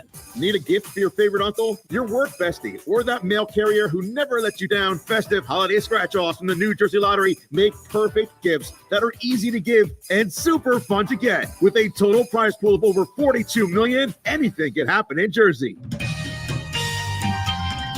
From the Town Square, New Jersey Info and Weather Network, I'm Chief Meteorologist Dan Zero. Diving into the weekend and digging out of the freezer. Watch the welcome warm-up on the way. Tonight's going to be cold, clear, and dry. Low temperature around 27. One more chilly day tomorrow. Sun and clouds, high 39. Then jumping to 52 on Sunday. It'll be mostly cloudy. Maybe a quick shower Sunday morning. Better chance of rain coming on Monday. High temperature of 48. Get weather 24/7 wherever you are. Download our free mobile app today. Hi, this is Michael Charlton, President and CEO of AtlanticCare. For over 125 years, you've trusted us with your care and well-being. This season, let's cherish what truly matters: our health, loved ones, friends, and neighbors. From my family to yours, happy holidays. You're listening to the Sports Bash with Mike Gill. When I'm driving, I got a guy on the radio who talks to me. I can't see him, but he talks to me. On 93 ESPN. That's live, 97.3 ESPN, the 97.3 ESPN free mobile app, live video streaming on the X platform, YouTube, at Mike Gill Show. Take us with you. Listen on the free mobile app powered by First Bank of Sea Isle. We've got so much more coming up. Nick Earnshaw, Nick's Nuggets. He's host of Nick's Nuggets and the Shift podcast, producer of The Locker Room weekends on 97.3 ESPN. He's brought to you by the original Piccalilli Inn. Visit them on Facebook or at Piccalilli.com for their pick game specials, and be sure to pre-order to guarantee your spot in Sunday's lineup. Nobody beats the Piccalilli Route 206 in Chemung. Sal Paolantonio at 5 o'clock tonight, but right now it's another edition of Nick's Nuggets. There is Nick Earnshaw here on the Sports Bash. And Nick, we got so much to dive into on this Friday. Fun game last night. How are you? I am doing well. Nice to see you, Mike. Nice to talk to you. Oh, my goodness. What a game last night. I mean, it was back and forth the entire night. Big game in the North. I mean, listen, you got Detroit. I mean, they have been unbelievable. I cannot believe they won that game with all the injuries they have on defense. And then you talk about some of the decisions that Dan Campbell made last night. And that's kind of where I want to start today, Mike. Nick Sirianni versus Dan Campbell. I need to get in on that conversation because it's a fascinating one. It's 2 aggressive coaches, 2 new school type of coaches as well. And there was one point that really stood out to me last night. It was that point where it was 4th and 1 on their own 30, where Detroit gave the ball right to Green Bay, which led to a touchdown. That could have cost them the game. It really could have. That was a massive, massive decision. And I even tweeted out, Pete G and I, we're going back and forth on X about that specific decision. And listen, I like Dan Campbell. I like being aggressive. I'm cool with it. I like it. But sometimes I think it goes a little too far. I know they won the game, but these are the types of decisions in close games in the postseason when you're playing against a defense like the Philadelphia Eagles. If you play against defense like that it could cost you. Green Bay couldn't stop anything last night. Nothing. They couldn't stop a Mack truck driving down the highway last night. It was that bad from Green Bay's defense. So when it comes to Sirianni versus Dan Campbell, I am taking Sirianni in a postseason game over Campbell because he has more experience. He's been to a Super Bowl. He's been to the big games. He's been in those big moments. and I trust the Eagles defense more in bigger situations. So I would go Sirianni and the Eagles over Dan Campbell and his decision-making and the line. Well, maybe part of the reason he makes the decisions he does is because he doesn't trust his defense. You just said it. You're taking the Eagles' defense. That's not a coaching thing. You're just saying you like their defense better, and maybe that's why Campbell's saying, I don't like my defense, and therefore I don't want to see them, and therefore my strongest unit is my offense, so therefore I will go with my offense. And you take a look at, look, I say they're reckless or whatever. We all wanted to say they're right or wrong. They're right if they are successful. They're wrong if they're not successful. I mean, he goes for it on his 30 last night. I don't endorse that one at all. No. The 4th and inches, he's saying, listen, if they don't get the ball back, they can't beat us. And I love the mindset of, I've always been the mindset of, if I think I'm good enough to win a Super Bowl and I can't get an inch, then I'm not good enough to win the Super Bowl. If my team can't get an inch, we're not good enough. So I will always endorse a team saying, I trust my team to get an inch. And they got it last night, and they ended up winning the game. And his mindset is, look, if I kick the field goal here, I'm giving them the ball back with about 45 seconds or so, 45 seconds. If I get the first down, this game's over. They can't get the ball back. They can't beat us. So I either give them the ball back with 40 seconds and a 5-point, whatever. What would the lead have been? He kicked the field goal there. They would have tied it up, right? They would have tied the game. So. Yes. Yeah, so he's saying I kick the field goal, I tie it up. If I don't get it, I give them the ball with 40 seconds. If I kick the field goal, I'm giving them the ball back. But if I run a play, get a first down, now I get to control the clock. They can't get the ball back, and I win. So give them credit for that. Yeah, it was the one that was head scratching with me, and you. I think you and I see eye to eye on this. Was the one at the 30, and it was a bad play call too. Let's be mindful about that. They pitched it back a couple yards, so you're already fighting for 3 or 4 yards anyway, coming out of the backfield. So the play call was bad there. And I didn't like it because it's such a close game. You're on your own 30-yard line. I know your defense has struggled, but giving the Green Bay Packers the ball back right in their own territory where they could just score right away easily, and they did, that could have cost them the game. It's those types of decisions that worry me about Dan Campbell. I like the aggressiveness. I'm cool with it. I like how he's going for it no matter what. He's going to stick to his guns. But that type of decision in a postseason game, that's not going to work. When you're playing a good defense like the Eagles, that will not work at all. Well, I will say this, and I can't say every one of his decisions are great. They work for them, though. And It's a fine line. Like, if I run that play last night on December the 5th, and I get it, because I did it on December the 5th in a meaningful game, it gives my team more confidence that I could do it on January 15th when I need it even more. If I don't do it all year long and then on January 15th, it's like, I got to convert on 4th down or we're going to lose this game, and I've never done it, that's not really a good way to go into it, right? Yeah, I mean, it was. I get what you're saying there. It was just the situation that they were in, with it being, a 4-point game or whatever it was, 28-24, whatever the score was at that point after the touchdown the Packers scored, after they turned it over on downs. That it's the situation. Listen, they can go for it. You're at the 50, in your own territory, fine. That's a little bit different. You don't want to take the field goal or take points. That's a little bit different than going for on your own 30. Yeah, that one I can't endorse at all. The one on his own 30 is obviously ridiculous. I mean, and he doesn't get it, and Green Bay scored. But I can also see him saying, look, if I do this 4 times and I get it 3 and I don't get it 1, the 3 times I get it will balance out the 1 time I didn't get it, and it did. Yeah. Hey, listen, this will be a fascinating matchup if they do get into the postseason because of, they're both aggressive head coaches. They're both new school. I still would take Sirianni because, he's been to the Super Bowl before. He also has the coordinators in Vic Fangio and Kellen Moore that have brought out this really good defense. Saquon Barkley's been ridiculous.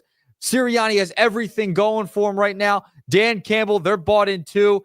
I'm just going to go slight edge Sirianni. Yeah, I mean, look, Sirianni seems to look. We talked about this at the beginning of the show, which is Dan Campbell is the football guy. Yeah, it's a guy. He's the guy who, he said, "I'll bite your kneecaps. We're going to fight you."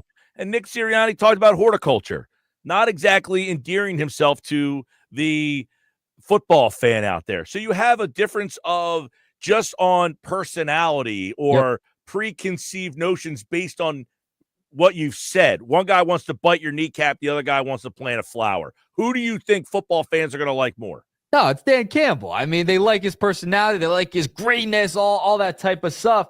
But Sirianni has been to a Super Bowl, nearly beat the Kansas City Chiefs. I like the postseason success, and especially if the Eagles get home field, I like the Eagles at home too in that case as well. Hey, listen, what I like is guys who win. Sirianni, 44-19. We have the graphic up on the screen for those of you watching on YouTube and on the X platform. Sirianni, 44-19. Got to update. That was a misprint by me. Campbell, 41-34-1. There's a difference right there. Sirianni, 44-19. Campbell, 41-34-1. Now, Campbell took over an organization that was obviously not that good when he got to Detroit. He has turned that thing around. When Nick Sirianni got to Philly, they weren't that good either. He had to get out of the mess of Doug Peterson and kind of turn this thing around. He took him to a Super Bowl. So big difference there in the wins-losses. Yep, I will take Sirianni because of the winning percentage as well as the experience of being in the postseason and in a Super Bowl as well. All right, moving along, nugget number 2. And, I mentioned the defense earlier. Mike, this is currently the number 1 ranked defense in all of football. Total 283 yards per game. The passing defense is 3rd in the league. Third down efficiency is really good as well at 33%. That's why I think the Eagles are going to be okay against Carolina. Listen, Carolina, not too great, okay? I know they've had some really good games against some good teams. Chuba Hubbard's been really good. He had that bad fumble last week against the Tampa Bay Buccaneers. But I think this defense, even with the injuries, guys being out, Reed Blankenship, a big piece on that defensive side in the secondary, going to be out. I think the defense is going to come away with a huge week this week. I think they're going to get more than 2 turnovers. I'm going over 2 turnovers this week. I think Bryce Young is going to be in a world of trouble. The offensive line's okay. I just think this defense, I know everyone's talking about Saquon Barkley, what he could do to Carolina's defense. I think the Eagles defense is really going to shut Carolina down completely this week. Well, it's funny because we were talking to David Newton, who covers the Panthers earlier, and he had talked about the fact that their offensive line and the quarterback have played much better the last 2 weeks, and really has been a big factor that their offensive line last year was a disaster. He got sacked so many times, and it has not been a problem for them this year. So we'll see if the Eagles can get some pressure. I'd be disappointed if they can't get pressure. You want to see them continue to be able to get pressure by not having to blitz. That's the key, and that's what Vic Fangio has done such a good job of. He hasn't had to compromise what he wants to do to try to get pressure. And I think that's a little bit of a surprise for people. Yeah, and you're coming off that loss last week in Carolina, right? Against the Buccaneers. They lose that game in just terrible fashion. Goes to overtime. Horrible loss overall. And I think that's going to carry over into this week. The Eagles defense is the best in football. It's number 1. 4th in points per game. I mean, they have been ridiculous. I don't think Carolina gets more than, I would say, 13 points in this game. Well, look, the Eagles defense, statistically speaking, is number 1. But keep in mind, you have to acknowledge that the schedule that they've played, they haven't played a whole heck of a lot of high-powered offenses. But they've played a lot of really good receivers, and, Carolina has no receivers. They have no receivers. This is not a high-powered offense at all. Chuba Hubbard's a decent bag, 6th in the league in rushing yards at this point in the season. I just don't see enough on Carolina to really do much against. No, when you're talking about flying high after the Baltimore game. When you're talking about this particular game, of course, if Philadelphia doesn't kind of dominate in this game, that's highly disappointing. Yes, if they can't dominate this team with their defense, that's a huge disappointment. This team has not really done anything all season long, and if they can't figure out a way to kind of shut this team down, you'll be. If we come in on Monday and it's. Now keep in mind, they played Kansas City 2 weeks ago, it was 30-27. If they win 30-27 on Monday, you going to be thrilled with that? No, I won't. If they score more than 20 points, I mean, listen, they just held Baltimore under 20 points, right? Like, there's no reason that Carolina should be going off offensively in your own building, for that matter, as well. So, I listen, I think Vic Fangio, I mean, he's a veteran of this league, going against Bryce Young, who has struggled in his career. He's been much better. Listen, I know the game was close against the Chiefs. They've played some good teams close. Great. I think this is the week they come back down to earth because of the defense that the Eagles have and what they've been able to do. I think they're going to get pressure on Bryce Young this week. I can't see them doing much offensively.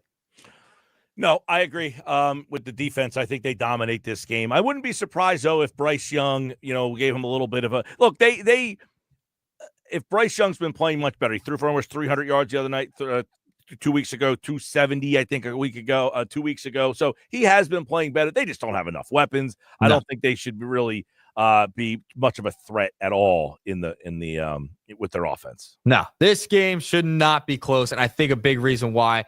Listen, Saquon, he might do his thing. The offense will probably do their thing. Get Devontae back as well on the offensive side of things, but the defense, I think they'll shut things down, and the offense will have to do too much. You might see some backups early on in this one. All right, let's move along to nugget number 3. I want to talk about the Sixers and the trade deadline. I know it's a little ways away at this point. I know how bad the season's been. It's been awful. Maybe Embiid's coming back. You're hearing maybe a little bit of positive news. He's not going to play tonight, but you're hearing some positive things. Have you?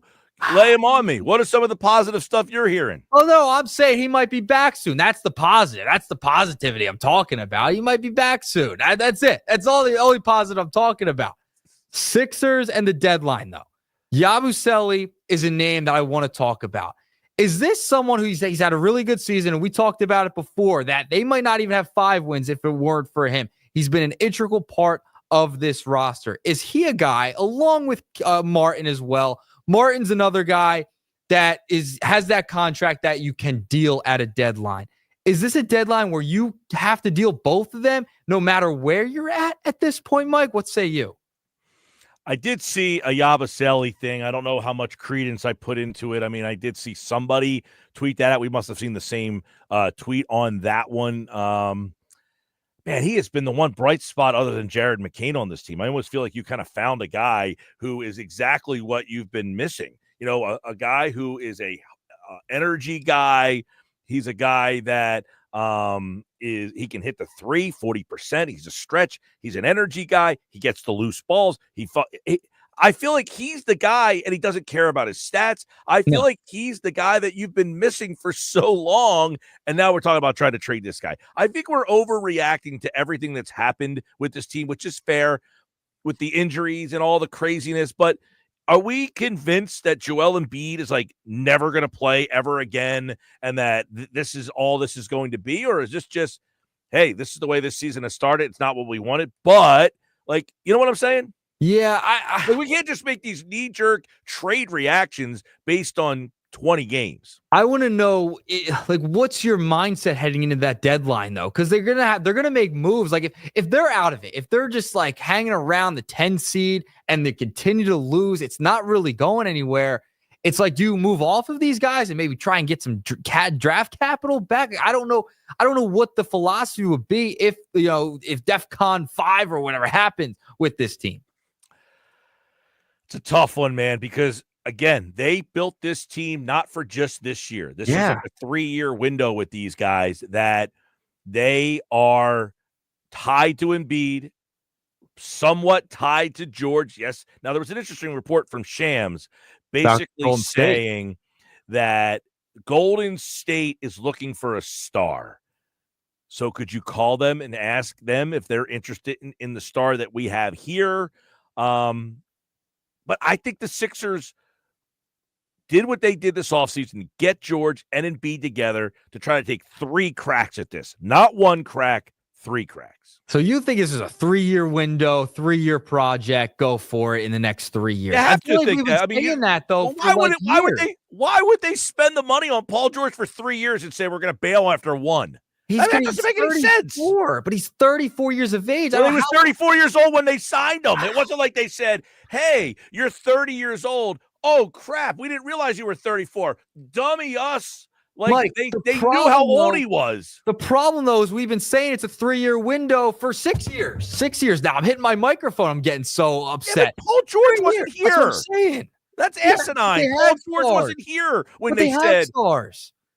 They didn't have, but they're so they signed Paul George for 3 years saying we're going to bail on one. I'm not saying they're bailing on one, but like how much time do you think you have with Embiid and Paul George of them being? They obviously thought they had more time than 1 year. They signed them both for multiple years. They signed an extension to Embiid. Do you think they signed that extension saying, you know what, I'm saying 1 year into that? They might be wrong. That's what I'm trying to say. Like they might be wrong there and may have overvalued at their ages of where they're at and the injuries with Embiid. You don't know how much longer he has. He hasn't played. He's barely played. Well, that's my point is, do you think they think that this is going to be the next 2 years for them? These two guys not playing in and out of the lineup? Or do they think, look, we just have to get past this speed bump at the start of this season, and then everything should go back in order? If they don't think that that's the case, then that's a different story. But when they signed both of these guys, I have to imagine they're saying, we get 3 cracks with these guys. We might not win it the first time. We might not win it the second time, but we're taking all 3 swings that we have with these two guys. That's the problem, though. The problem's been a 3-year window with Harden. All right, now it's another 3-year window with a 34-year-old Paul George. I just don't think that's a realistic way to look at it. You got a year or 2 maybe with these two guys at high-level play to get you to a championship. I just don't see it. It's just not looking like it's adding up at this point. Right. Again, I understand what I'm watching the same thing everybody else is saying. Those guys work in the front office of an NBA team. They don't look at 20 games and say, holy bleep, we made a complete disastrous mistake. We made a 3-year projection, and 20 games into the 3 years, this doesn't look so good. If they were that knee-jerk, then that's a mistake. Yeah, it's going to be fascinating. I can't wait to see the mindset heading into this deadline, who they're going to keep, who's not going to leave. Quite frankly, what the hell is Gershon Yabusele getting in return in a trade? That's what I mean. Talk about this nonsense all the time. Should they trade Gershon Yabusele? He's been a nice player. What's he getting you? A second-round pick back in return? Well, we know how much second-round picks are coveted around the league, Mike. I mean, come on. But guess what? Gershon is 28 years old. It's not like you signed this guy. He's some 34-year-old veteran who's been bouncing. He's 28 years old. Yep. He's a part of the 3 years. You should keep that guy. Yeah, it's going to be fascinating. I can't wait. And they play tonight, so no Embiid either. So hopefully he gets back with the positive news. He'll be back 3 years from now. 3 years, Mike. All right, Nick Earnshaw, he'll produce the locker room tomorrow, and, of course, back on the Nuggets on Monday. All right, there you go. Nick's Nuggets here on the Sports Bash. When we come back, Sal Paolantonio joins us for a look at the Eagles and Carolina Panthers. What did Nick Sirianni think about the decisions that Dan Campbell made last night? You might be surprised at what Nick said about the decisions last night. We got that coming up for you next. Plus, are the Eagles too dependent on Saquon Barkley? We'll get into that with Sal Paolantonio. That's next. This is the Sports Bash Live on 97.3 ESPN. The 97.3 ESPN free mobile app and live video streaming on the X platform and on YouTube. At Mike Gill Show, use the hashtag SBLive. Subscribe. Make sure you hit that bell so you get some alerts when we go live. The Sports Bash on 97.3 ESPN this hour is brought to you by Jersey Cow. Open every day from noon to 10 in Northfield and in Brigantine. Saturday morning in the locker room with Billy Schwein, producer Nick Earnshaw, and I will get you ready for some football. Can the Birds continue their winning ways? We will talk with former Eagles tight end, publisher of the Jersey Man and Philly Man magazine, Ken Dunnett. Hour 2, Mr. Negadelphia, PJ Corda checks in, brought to you by the Galloway Pool Service on the State of Philly Sports. Then we will have our high school athletes in the spotlight with Fran McLaughlin, brought to you by the Philly Pretzel Factory of Egg Harbor Township. It's the locker room with Billy Schwein, Saturday morning from 10 a.m. to noon on 97.3 ESPN. Lowe's knows that to win the job, pros need the best prices. That's why only at Lowe's, MVP's Pro Rewards members can get a volume discount on eligible orders as low as $1,500 at the Pro Desk. That means you get the prices you need to start any job, small or large, because Lowe's knows pros. Valid in-store only. More terms and restrictions apply. Visit Lowe's.com/terms or Pro Desk for details. Hey, if you have ugly yellow toe fungus, you got to hear about the secret 2-minute trick that I found for my husband. It works from both the inside and the outside. Thousands of people are using it to get rid of their toe fungus. You can check it out at crystalflesh.com. Jake started off with a small spot on his big toe and then it spread and got really bad. His toes were nasty. It was so embarrassing. He was afraid to take his socks off. He hid his yellow and crumbly toes from everyone. He tried everything to get rid of it. Nothing helped. And then we found crystalflesh.com. It was the only thing that worked. In just a few weeks, his toes looked amazing. He's now walking around barefoot again. You guys need to try this. I'm telling you, this stuff is different. It's not sold in stores, but go check it out at crystalflesh.com. They'll even let you try it risk-free so you have nothing to lose. But whatever you do, don't let it get worse. You don't have to live with this anymore. Go check it out now. Just click over to crystalflesh.com. Getting quality employees to fill positions in your company is essential, but finding those people can be a major hassle unless you use ZipRecruiter. ZipRecruiter makes finding quality people a breeze. ZipRecruiter's advanced technology identifies candidates with the right skills, sends you great matches, then you can easily invite them to apply. 4 out of 5 employers who post on ZipRecruiter get a quality candidate within the first day. See for yourself. Go to ZipRecruiter.com/free to try ZipRecruiter for free. That's ZipRecruiter.com/free. Prescription products require completion of an online medication consultation with an independent healthcare provider through the LifeMD platform and are only available if prescribed. Subscription required. Individual results may vary. Additional restrictions apply at LifeMD.com. Read all warnings before using GLP-1s. Side effects may include a risk of thyroid C-cell tumors. Do not use GLP-1s if you or your family have a history of thyroid cancer. Should GLP-1 weight loss medication like Wegovy and Zepbound cost hundreds of dollars? We don't think so. TryLifeMD.com helps provide insurance access to the leading GLP-1 medications. Visit TryLifeMD.com to get your free insurance benefits check and see your eligibility in minutes. Listen to Tara's story after losing 42 pounds. You just take your shot. It doesn't feel like you're on a diet. What I wasn't expecting it to do was to shut off the food noise. I've gone from 237 to 195. This was life altering. And if I can do it, I feel like anybody can do it. Get started right now with your free insurance benefits check and see your eligibility for coverage in minutes at TryLifeMD.com. That's TryLifeMD.com. Flo here from Progressive to tell you how you get more than great savings with us. You get customer service access through our mobile app, online chat, or by phone. That's a lot of ways I can get in touch with you. I see what's going on here. You can't name favorites, but I'm your #1 customer. Actually, we offer all our customers these ways to contact us. I'm sure you give just any customer your personal company contact info. Well, you did call us more than any other customer this year. So in that sense, you are our #1 customer. Get help from Progressive through the website, app, chat, or phone. Progressive Casualty Insurance Company and Affiliates. This holiday season, Straight Talk Wireless is letting you say yes a lot more with real unlimited data. Yes to sharing pics of the ugliest holiday sweaters. Yes to checking weather on the go for surprise sledding trips. And with a free phone at sign up, let the yes-tivities begin. No way! Yes way. Straight Talk, real unlimited data. Available at Walmart or straighttalk.com. Offer valid through 1/5/25 while supplies last at participating stores. Taxes and fees apply. Requires in-store activation on select single line plans. Limit of 2 phones per customer. For network management practices, visit straighttalk.com.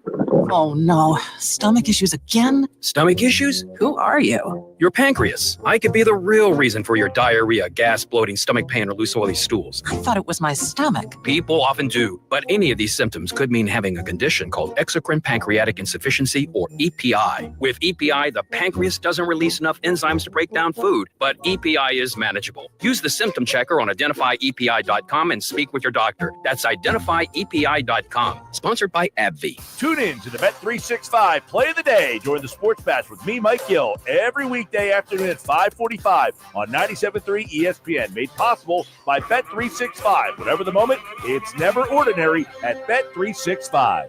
Prescription products require completion of an online consultation with an independent healthcare provider and are only available if prescribed. Subscription required. Additional restrictions apply. See website for more details and safety information. Did you know that men across the country are getting their ED meds at TriRexMD.com and saving thousands of dollars? TriRexMD.com has FDA-approved ED meds and is now offering sample packs. Listen to what guys are saying about TryRexMD.com. My partner thinks that I am a rock star. I felt like a young man again. My wife is definitely much happier. I walk a little taller when I'm using the product, knowing what the results are going to be. Because it is effective, I say I'm on a second honeymoon. It's literally life-changing. Visit TryRexMD.com. Your consultation is free. There's no copays, no doctor office visits, and your shipping is always free. You can now access a 30-day sample pack at TryRexMD.com with generics, if appropriate. Visit TryRexMD.com right now to get your sample pack. That's TryRexMD.com. We all hear the radio ads about the IRS. They tell you to be afraid, to be scared, and they try to frighten you into calling. I'm not here to do that. Tax Relief Advocates is different. TRA is here to tell you that if you owe money to the IRS, whether it's $5,000, $50,000, or $500,000, we have a solution. It doesn't matter if you're sitting in your car, at work, or with your kids. No matter where you are, call now.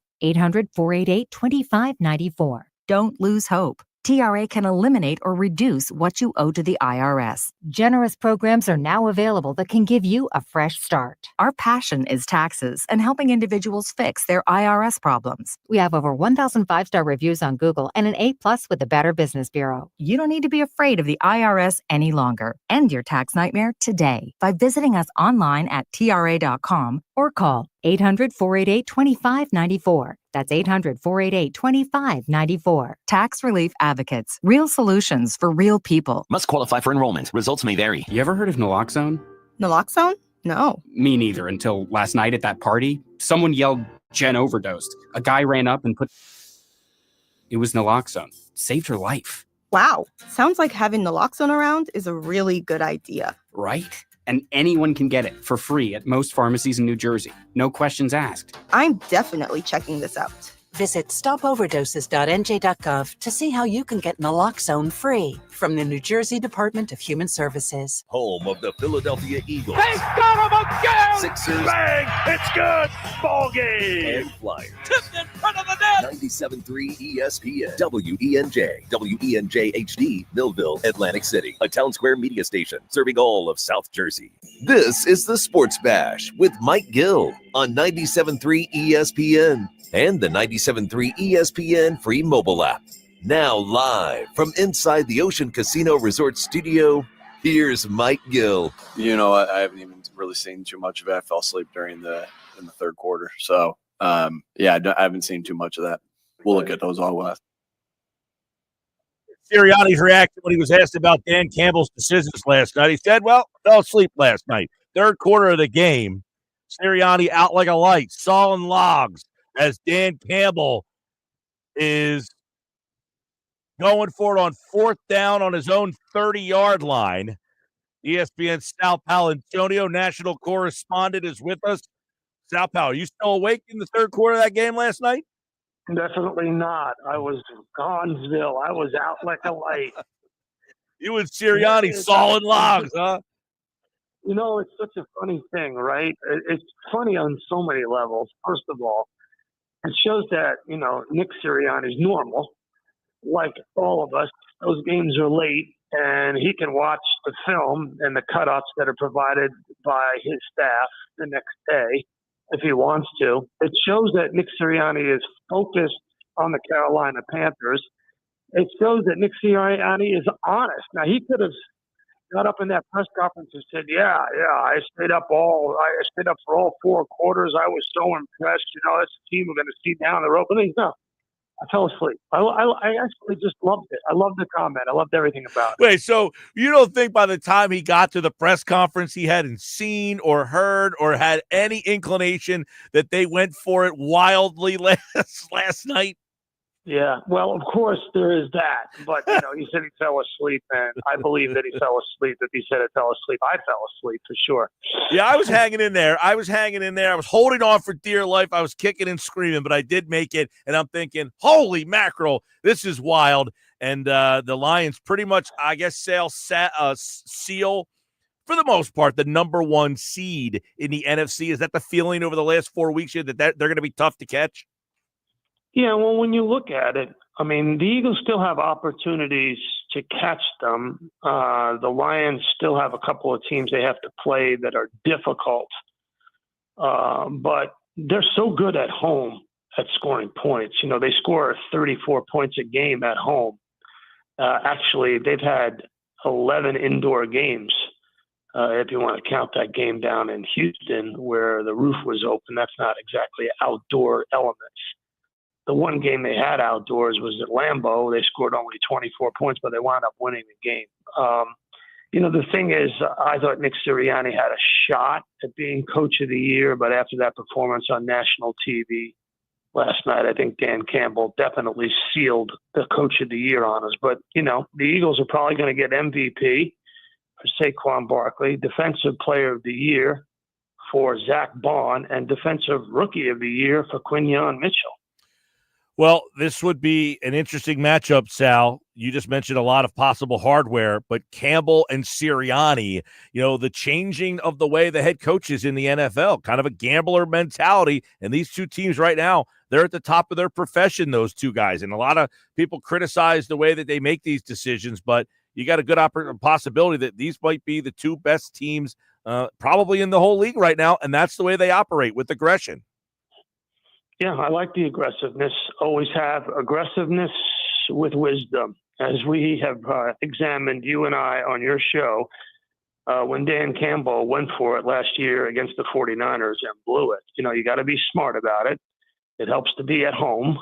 It helps to be in that situation where you're at home and you're playing lights out on offense.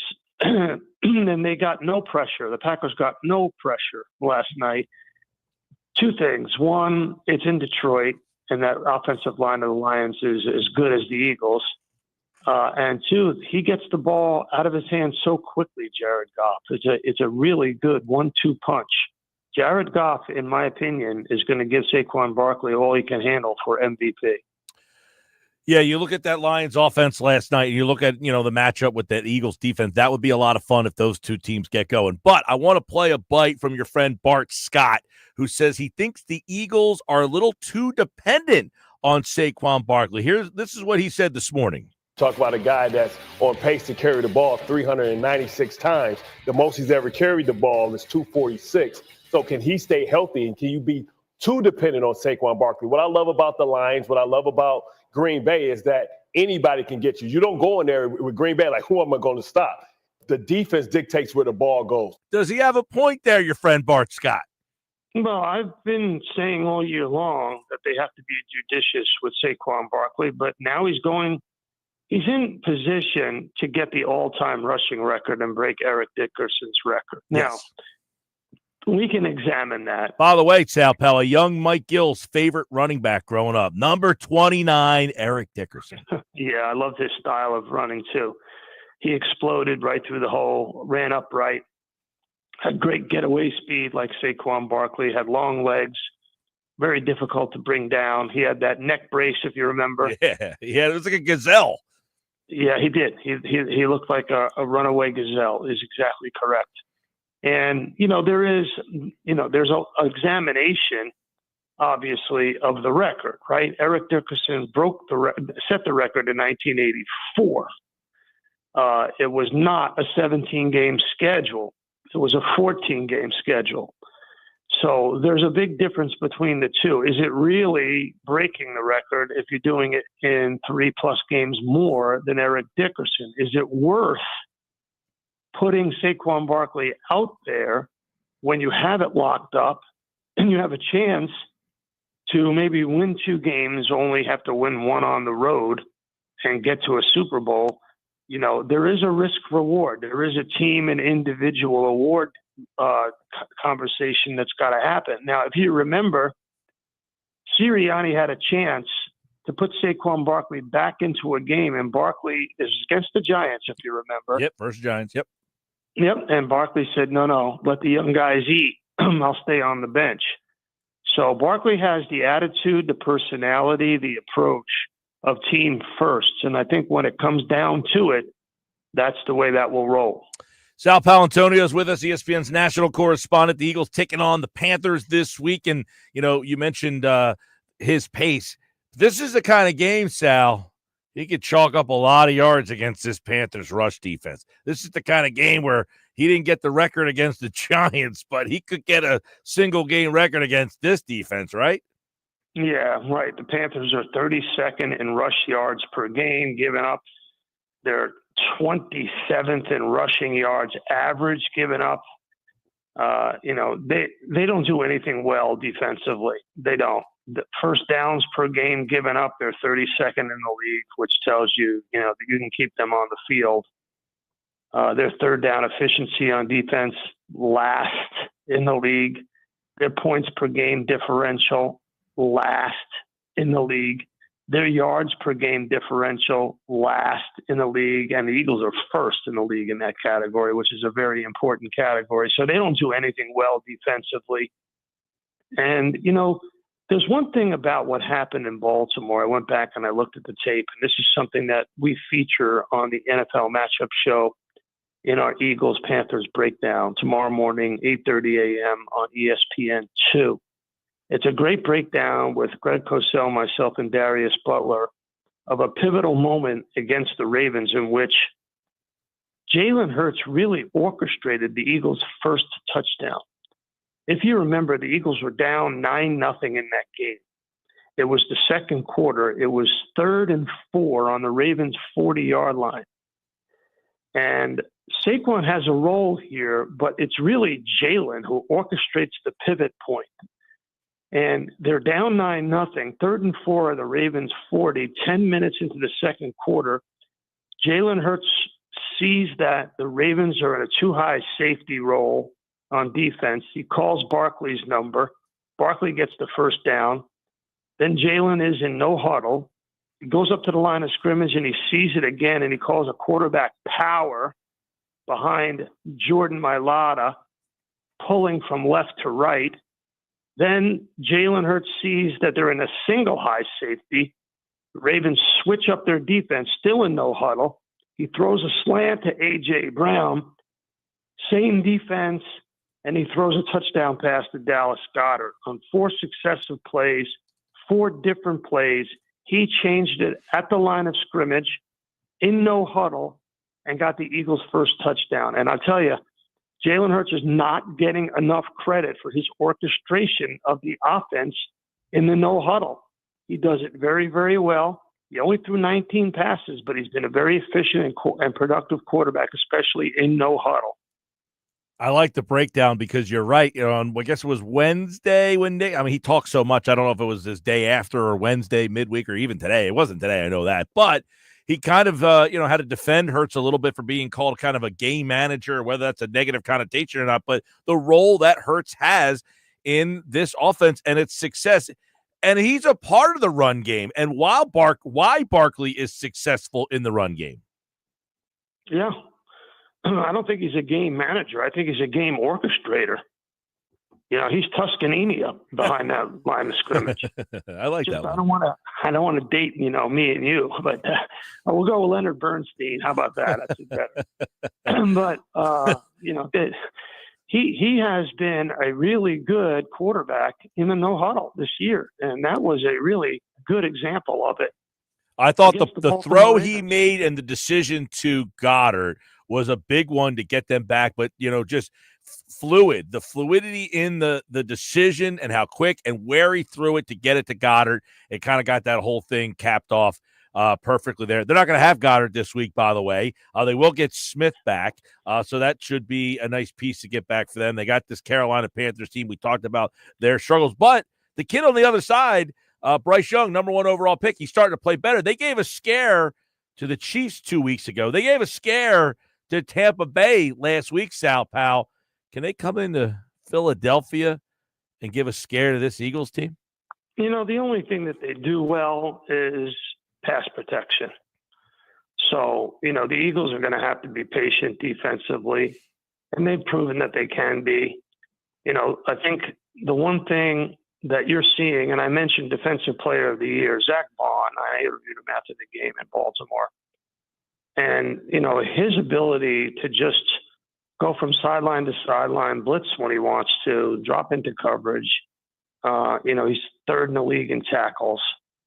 And then Quinyon Mitchell, I mean, the story of Quinyon Mitchell alone would be a monster story if it wasn't on a team with Saquon Barkley and Jalen Hurts Right. and Jalen Carter.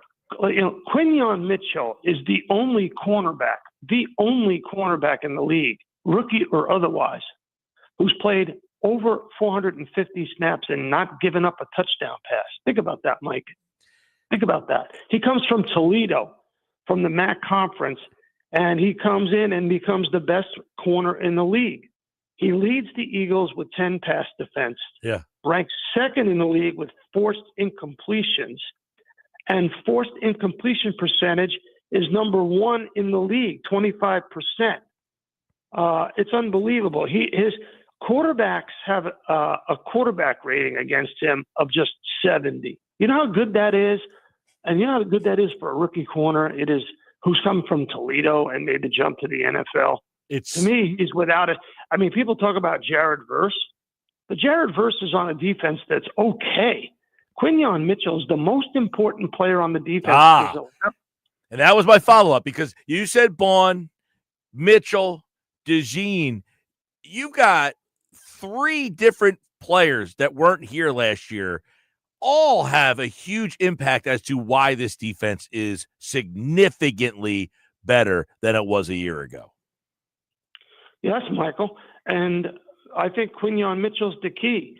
It's like Belichick when he was with the Patriots. Take away the number one receiver, make the quarterback hold on to the ball and go to the second and third read, and then let the dogs loose. Yeah, well, listen, the dogs being loose against Carolina this week, can they get to Bryce Young and put this team down and out early? Don't make it scary towards the end. Got a nice 1 o'clock game up in South Philadelphia. Sal Paolantonio here on a Sports Bash Friday, getting us ready for the game. And the Eagles have Pittsburgh next week, and then all NFC East the rest of the way to celebrate the Christmas season.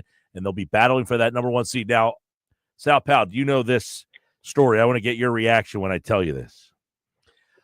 So the Eagles last year, the bottom fell out, and then we're getting ready for 2025. The girlfriend and I decided to book a trip to Thailand. I'm going to Thailand in January.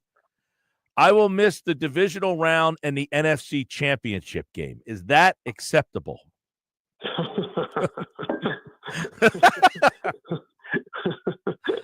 Well, Michael, it might be acceptable for a guy who doesn't make a living in sports talk radio and is the number one voice along the Jersey Shore from, Brick Township to Dover, Delaware. It might make sense for that person, but I'm chuckling because we're going to miss you, man. We're going to miss you. Well, it's funny. Everywhere you go now, we're talking about the number 1 seed, and they're the best team in the league. And I said, when I booked this back in, August, all I'm thinking is, oh, my God, the bottom of the season, there's no way they're going to make it to the NFC championship game. Go ahead and book at those dates. And here we are. But I'll see you in New Orleans.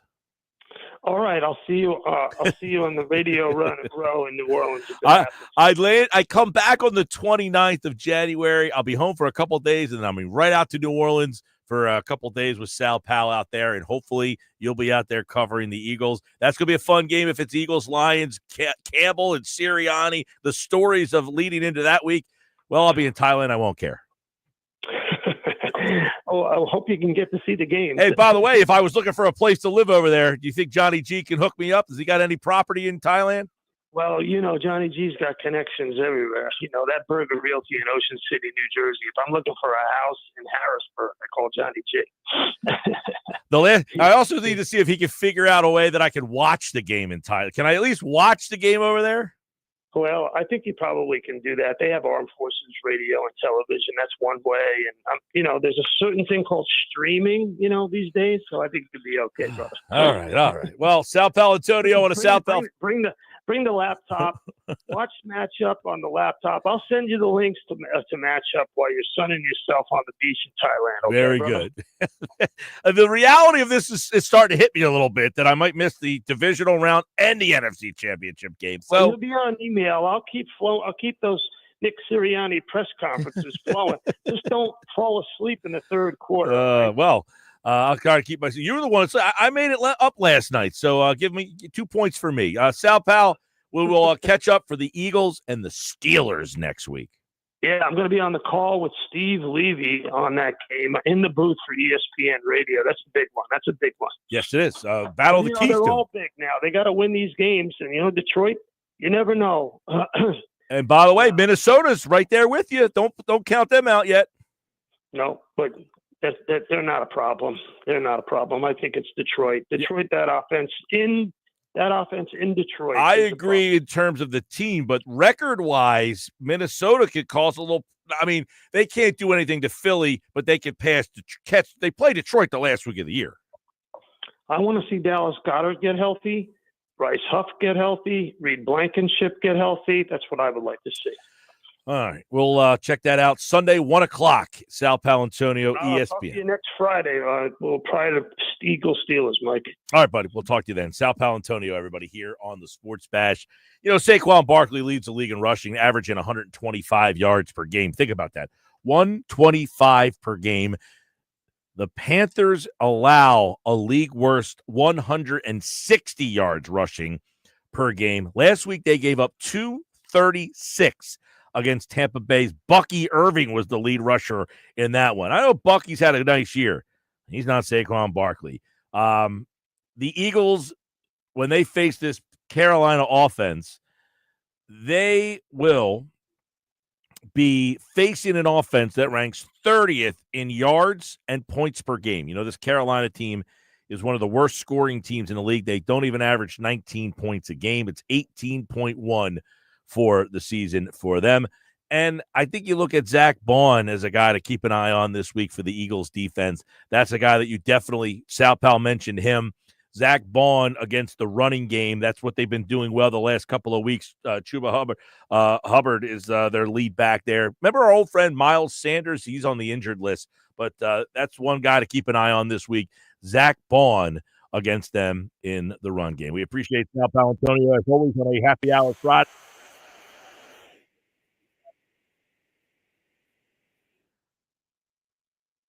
I got so much more to go. Big 3 on the way. We got a bunch of audio clips you're going to want to hear from Mike Mayock. Interesting stuff that he brings to the table. Also, when you take a look at this Eagles-Panthers matchup in the big picture here, the defense. Chris Long had something to say about it on the Greenlight podcast. We got that. During the big 3, next on a Friday edition of the Sports Bash live on 97.3 ESPN. You're listening to the Sports Bash with Mike Gill. Never thought this radio stunt would catch on so big. On 97.3 ESPN. Go for holiday bliss with a naughty and nice. Not the only one in this business. Go for nice friends. It feels so fun. Go to find Santa. Go to see that smiling face. Go to get the good cheer. With the good street. With endless things to do. And the gift. Go for the dazzling. It's only something. Go to magic. Oh, no. Stomach issues again? Stomach issues? Who are you? Your pancreas. I could be the real reason for your diarrhea, gas, bloating, stomach pain, loose stools. I thought it was my stomach. People often do, but any of these symptoms could mean having a condition called exocrine pancreatic insufficiency, or EPI. With EPI, the pancreas doesn't release enough enzymes to break down food, but EPI is manageable. Use the symptom checker on identifyepi.com and speak with your doctor. That's identifyepi.com. Sponsored by AbbVie. New holiday deals just dropped at Lowe's. Get up to 30% off select major appliances, plus an additional $75 off for every $1,000 you spend on select kitchen major appliances from brands like Whirlpool, KitchenAid, Amana, and Maytag. And don't miss big savings on DeWalt. Save $80 on a DeWalt 20-volt Max 2-tool combo kit. Was $229, now just $149. Lowe's knows deals. Offers valid 12/5 through 12/11. Cannot be combined with additional discounts. See Lowe's.com for details and qualifying items. While supplies last. Thanks to Total Wine, you save more on all the gifts for the ones you adore. Wine, spirits, beers, all nestled on shelves. Curbside pickup available and the lowest prices for over 30 years only at Total Wine & More. Drink responsibly. Oh no, my phone. Hear that? It's the sound of a skater dropping her phone and smashing it on the ice. Yep, it's definitely broken. But at Verizon, we got you. For a limited time, trade in any phone, any condition from one of our top brands and get a new Samsung Galaxy S24 Plus on Unlimited Ultimate and Watch 7 and Tab S9 FE 5G. That's up to $1,900 in value. So you'll save big on 3 great gifts. Only at Verizon. Service plan required for Watch and Tablet. Up to $1,900 value based on phone, watch, and tablet. Trade in and additional terms apply. See Verizon.com for details. Hey, if you have ugly yellow toe fungus, you got to hear about the secret 2-minute trick that I found for my husband. It works from both the inside and the outside. Thousands of people are using it to get rid of their toe fungus. You can check it out at crystalflush.com. Jake started off with a small spot on his big toe, and then it spread and got really bad. His toes were nasty. It was so embarrassing. He was afraid to take his socks off. He hid his yellow and crumbly toes from everyone. He tried everything to get rid of it. Nothing helped. And then we found crystalflush.com. It was the only thing that worked. In just a few weeks, his toes looked amazing. He's now walking around barefoot again. You guys need to try this. I'm telling you, this stuff is different. It's not sold in stores, but go check it out at crystalflush.com. They'll even let you try it risk-free so you have nothing to lose. But whatever you do, don't let it get worse. You don't have to live with this anymore. Go check it out now. Just click over to crystalflush.com. Save thousands at MetLife Kia. Get out of your old tree today, even if you owe thousands more than it's worth. Go to MetLifeKiaNJ.com for more details. That's MetLifeKiaNJ.com. It's got to be a Matt Black Kia. Guys, it's finally here. Wendy's new salted caramel frosty. It's cold, salted, yet perfectly sweet, delicious, and top of Santa's Christmas list. What? Santa has a list too, you know. And he's a huge salted caramel frosty fan. Probably why he's so jolly all the time. The iconic frosty with the salted caramel twist. Gotta be Wendy's.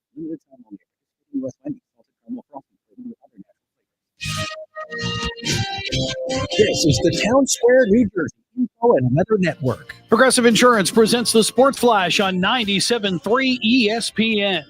NHL, the Flyers back in action Saturday afternoon. They'll take on the Boston Bruins. Philadelphia lost on Thursday night to the Florida Panthers 7-5. Panthers putting up 3 goals in the third period to pull away after Philadelphia put up 4 in the second period. Flyers got 2 goals from Owen Tippett in the loss. Sixers hosting the Orlando Magic tonight. The two teams played Wednesday in Philly, with Orlando giving the Sixers their 3rd straight home setback. Joel Embiid once again ruled out for tonight with a knee injury. The Magic, they're going to be without Paolo Banchero. He's out with an oblique injury. Philadelphia 3-7 over their last 10. Orlando is 8-2. NFL Sunday, the Eagles home facing the Carolina Panthers, riding an 8-game win streak of 10-2. Saquon Barkley leading the NFL in rushing, going up against the Panthers defense, and he's last against the run. The Eagles should have wide receiver Devontae Smith available for Sunday's game. He's been a full participant in practice this week. I'm Tony Desiri, and that's your Sports Flash on 97.3 ESPN. Here is an important safety message from the New Jersey Division of Highway Traffic Safety. I'm New Jersey Attorney General Matt Black. Last year, there were 133 alcohol-impaired driving fatalities in New Jersey. That's 133 lives lost, 133 shattered families. Choose responsibility over recklessness. Don't drive impaired. From the Town Square, New Jersey Info and Weather Network, I'm Chief Meteorologist Dan Zero. Diving into the weekend and digging out of the freezer. Watch the welcome warm-up on the way. Tonight's going to be cold, clear, and dry. Low temperature around 27. One more chilly day tomorrow. Sun and clouds, high 39. Then jumping to 52 on Sunday. It'll be mostly cloudy, maybe a quick shower Sunday morning. Better chance of rain coming on Monday, high temperature of 48. Get weather 24/7 wherever you are. Download our free mobile app today. You're a winner when you play Borgata's Winning Wonderland. Now through December 28th, earn entries for your stake in over $1 million in prizes, including 2 2025 Range Rovers. Visit theborgata.com. Must be 21 or older. Gambling problem? Call 1-800-GAMBLER. You're listening to the Sports Bash with Mike Gill. And it just keeps getting better. On 97.3 ESPN and the 97.3 ESPN free mobile app. At 5:27, Atlanta plays the Falcons. Atlanta plays the Vikings this weekend.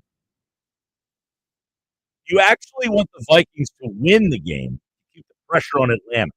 Is that something that enters your mind? Absolutely. I want the Vikings to put all the heat on the Lions. I want the Lions to feel the sweat dripping down the back of their neck as they worry about winning the division.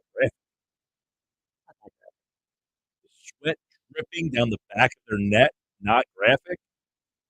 I didn't say That's like anything. 8K video, it felt like. Yeah, I mean, think about it. Because the other day we were talking about, look, you don't want Minnesota to win because you kind of want them to fade out, but they can't catch you for the 2 seed. Right. They can either be 1 or a wild card. They can't surpass you. So if they win this week, inconsequential to the Eagles seeding. But it can help you with the Lions. If they win, they keep the pressure on the Lions. They play each other. Now, I don't know what the tiebreakers are between those teams and all that jazz, but it's something to keep in mind. Division tiebreakers, number 1 is head-to-head. Number 2 is in-division record. So the Eagles can clinch a playoff berth this week. These are the possibilities. With the Eagles win, a Lions loss or tie. Eagles win, Lions loss, Arizona loss, Detroit, they won. So that is one of them. So the Eagles can win, get in this week with a win in Atlanta. So if Minnesota wins, the Eagles would get in. Right. Philly win, Tampa loss. Philly win, Tampa loss, Arizona loss. Philly tie. These are all tie scenarios, so we won't go through those. So there's a couple scenarios this week in which Philly can clinch. Speaking of Philly, Mike, let's get to the big 3 here, where one of the conversation points about this game is about the fact of what's a big reason why the Eagles are on this 8-game winning streak. I know Saquon gets a lot of the publicity, but how about the Eagles defense, Mike? And like you could argue the catalyst of that defense, there's 2 names, Jalen Carter and Vic Fangio. Remember, Jalen Carter hit a rookie wall last year, and we were all wondering, all right, what's going to look like in year 2?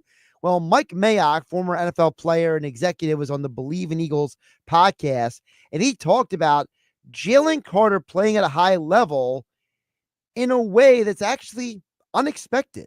Jalen Carter has become the player that I thought he would out of Georgia.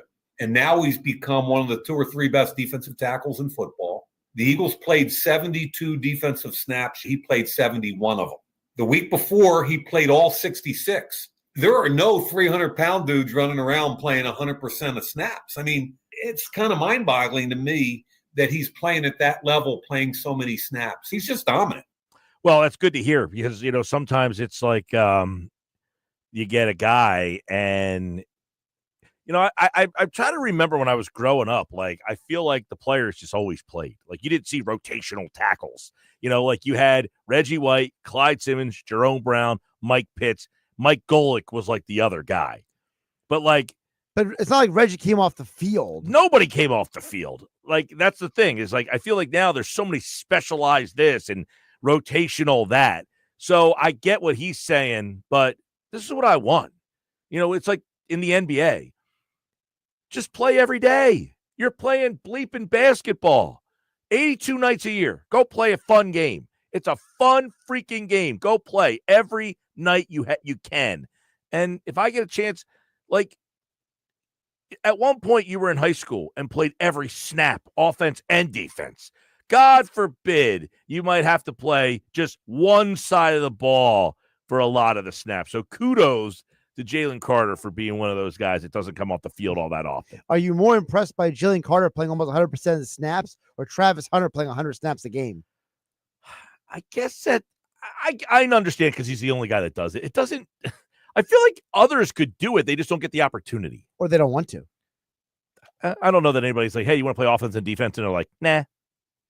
What do you mean? Or they don't want to. I feel like there's a lot of guys out privileged. there. I think there's a lot of these guys out there that would love to be able to play both, and their coaches are like, no, you're playing one side of the ball. I think some of these guys are, soft. Some of them out there. I don't agree with that one bit. I think many of these guys think that they're good enough to play both sides of the ball, and they're just not given the opportunity to. Well, we'll have to agree, disagree. Get back to the Eagles here. So Jalen Carter, there's only 2 defensive linemen who are rated ahead of him, either on the top interior defensive lineman or the top interior pass rushers by Pro Football Focus, that being Chris Jones of the Chiefs and Dexter Lawrence. For those who are wondering, Jalen Carter has played 619 snaps this year. Dexter Lawrence, 552. Dexter Lawrence out for the rest of the season too, by the way. So now he is, yeah. Jalen Carter, look, many people thought he was going to be the number one pick of the draft. He got into a little bit of trouble, and that's why he fell here. You're getting the impact of a player who fell and so far has been a pretty good individual. I mean, he had the one little, he got suspended for like a quarter or something. Because he was late for a team meeting. But this is the Eagles have got the impact of a guy who was thought to be the number one overall pick in the draft. So you're hoping that this guy, I think what happens is Carter is also a byproduct of the way that we think about the Eagles. Mm-hmm. The bottom fell out of the team last year, so we don't believe in them because of what happened last year. Part of what happened last year was Carter also stumbled down the stretch. He was not very good during that stretch of bad football. So there's almost like, can he keep this up? Can he keep playing at this level? When's he going to fade? I think there's that part of that people have in their mind. So part of the reason why Carter's playing better this year, Mike, can be accredited to Vic Fangio, says Chris Long on the Greenlight podcast. He says, you got to give Fangio credit for all of these young players playing well. Nakobe Dean has developed this year. Cooper DeJean's insertion into the lineup. Who turned Zach Bond into the player he is today just by being like, hey, look, maybe we should just stick him inside. Stop around with all this other stuff. It's also a testament to how misused players can be in the NFL, and you think they're one thing and you have no idea what they could be. Vic Fangio bringing a certain level of maturity to this building. Yeah, Fangio deserves a ton of credit for, number one, sometimes these old, crusty coaches, they don't like to give young players a chance. That's number one. Just saying, bleep it. I'm going to let Cooper DeJean play. I'm going to let Quinyon Mitchell play. Because remember where they started in training camp? Cooper. Cooper was injured. Quinyon, they were playing him in the slot. Yep. They were moving him like all over the place. And then, he wasn't so stubborn, though, that he was going to say, this is our best guy. We're going to go with him. So, yeah, give Fangio a ton of credit. The whole Zach Bond thing, when they signed him, nobody was excited about that signing. You thought, hey, they were getting a special teams, third, fourth linebacker. Here he's turned into, Sal Powell said, the defensive player of the year. I don't know about that. But he certainly has been a Pro Bowl, maybe an all-pro level linebacker. Yeah, I can totally see him getting an all-pro, some votes. And also don't remember last year, Mike, all the reports that Sean Desai was a bad communicator. Guys didn't know what they're supposed to be doing. Like, you look at the job that Fangio has done this year versus what happened last year. I think that has to be part of the conversation as well. The contrast from this team, I mean, they were allowing 22.2 points per game through the first 13 games last year. This year, it's 18.2. So it's 4 points less a game. That's before they collapsed last year. So you could argue that Fangio, he's done way more with this team than last year's coaching staff by far. It's evident. I mean, come on. Last year, they got the guy fired. Then they brought in the next guy. They were worse. Yep. And then we had reports of Football at 4 talking about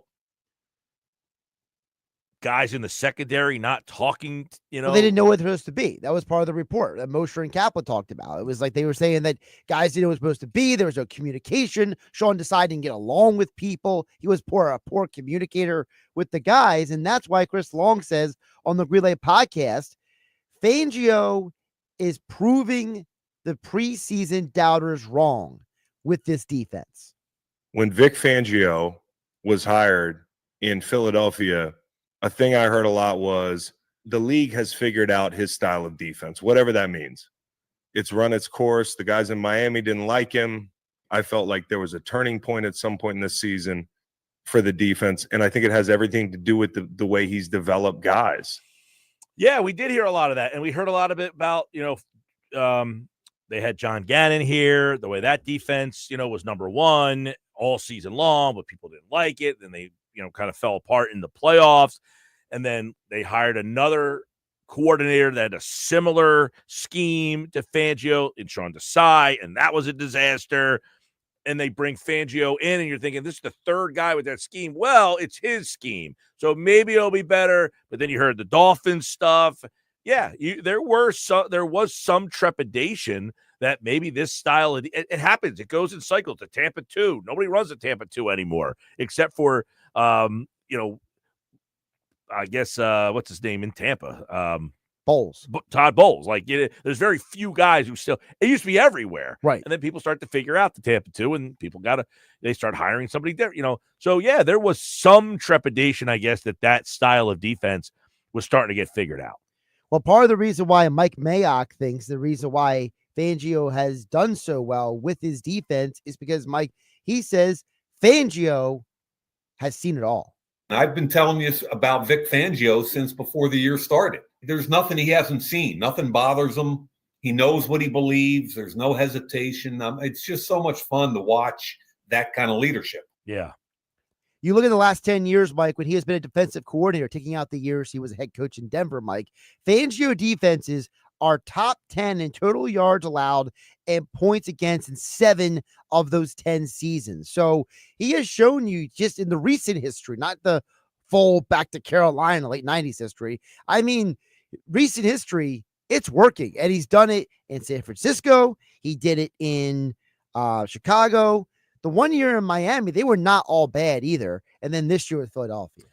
Yeah, and listen, you're not going to be great every single year. And sometimes you just don't have the talent that you want, and you don't have the right talent. You might have talent. Like, I thought the Dolphins last year did have some talent, and it was like kind of confounding that they weren't a good defense with some of the players they had. Jalen Ramsey. I mean, you look at the talent they had in the secondary there, and you're thinking, why is this Dolphins team not a better defense with Vic Fangio? Have teams figured it out? Well, obviously that's not the case, and he has different and better talent here now. One of the questions Mike Mayock, Mike, was asked is, how can a guy like Fangio relate to younger players? Because remember, that was the question coming out of Miami, right? All those players were like, thank God we got rid of this curmudgeon, bleep him, right? So how does a guy like Fangio come into a place like Philadelphia and get the buy-in that he does? Mike Mayock explains. Here's what I know about players, football players.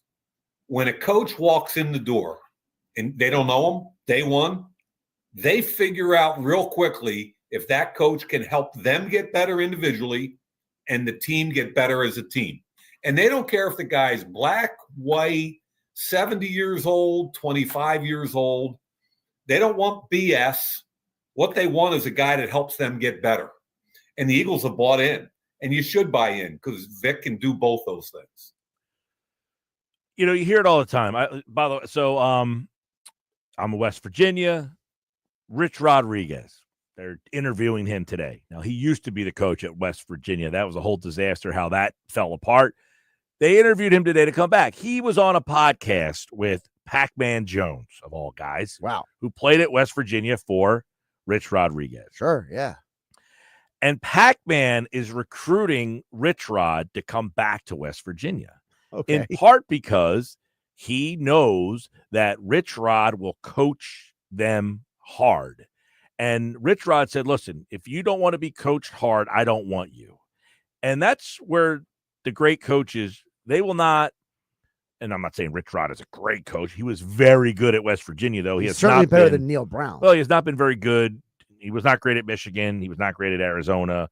So I'm not saying that he's like some upper echelon guy, but when he was at West Virginia, they were a top 10. They were a national champion level, contender, and it's because he coached those guys hard, and he got the most out of guys that you'll remember their names: Pat White, Slayton, Pac-Man Jones. They had NFL players all the time. So, yeah, the truly great players want to be coached hard. They want to be better. And listen, that's why the Dolphins are not they're not a successful team. They have good individual players, but not team success.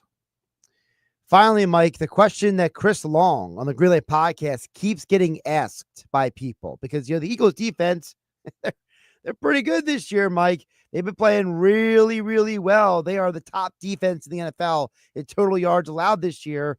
So people want to know, Mike, from Chris Long, how does the 2024 Eagles defense compare to the 2017 defense? How do you compare it to 2017 defense we had when we won the Super Bowl? I think we're more evenly distributed up front in 2017. I think prime Fletcher Cox was a problem. You know, you had rushers up and down the line, but I think the back end on this team is awesome. Be a fun group to play in front of, and the backers are playing really well. Again, Zach Bond, Kobe Dean, those guys are playing well. So obviously he doesn't want to throw his guys under the bus that he won a Super Bowl with and say, well, these guys are even better than you guys. But I think he's basically saying these guys are better than you guys. We had Ronald Darby and Jalen Mills. Yeah, like we had good players back there, but these guys are another step above. I mean, this secondary definitely is playing at a much higher level. And you could argue that, can you imagine how much better the 2017 team was? They had one of these guys. One of these guys, they had Malcolm Jenkins. I think they're better at the safety spot than this team. I mean, McLeod, he's a slightly better version of Reed Blankenship. I think both McLeod and Jenkins was better. Jenkins is far and away better, yeah. Blankenship's a nice player. I'm not, taking, but I think McLeod was very underrated for what he did for that team. The linebackers on this team, back then, there was only two linebackers. Now they had three guys, Kendricks, Hicks, and Bradham on that team. This team is only the two backers because of the style how thing. He said prime Fletcher Cox was a handful. You can make an argument that right now Carter's having a better season in this season than Jalen Carter had in that season. And it's not just a stats thing. It's the fact that, and I've heard a lot of people talk about this, Jalen Carter's getting double teamed pretty much every play. So because he is gaining so much attention, it's opening the opportunities. Well, and the guys like Milton Williams. The guy next to Fletcher, Timmy Jernigan, was the defensive tackle that year. He's a different type of player than Jordan Davis.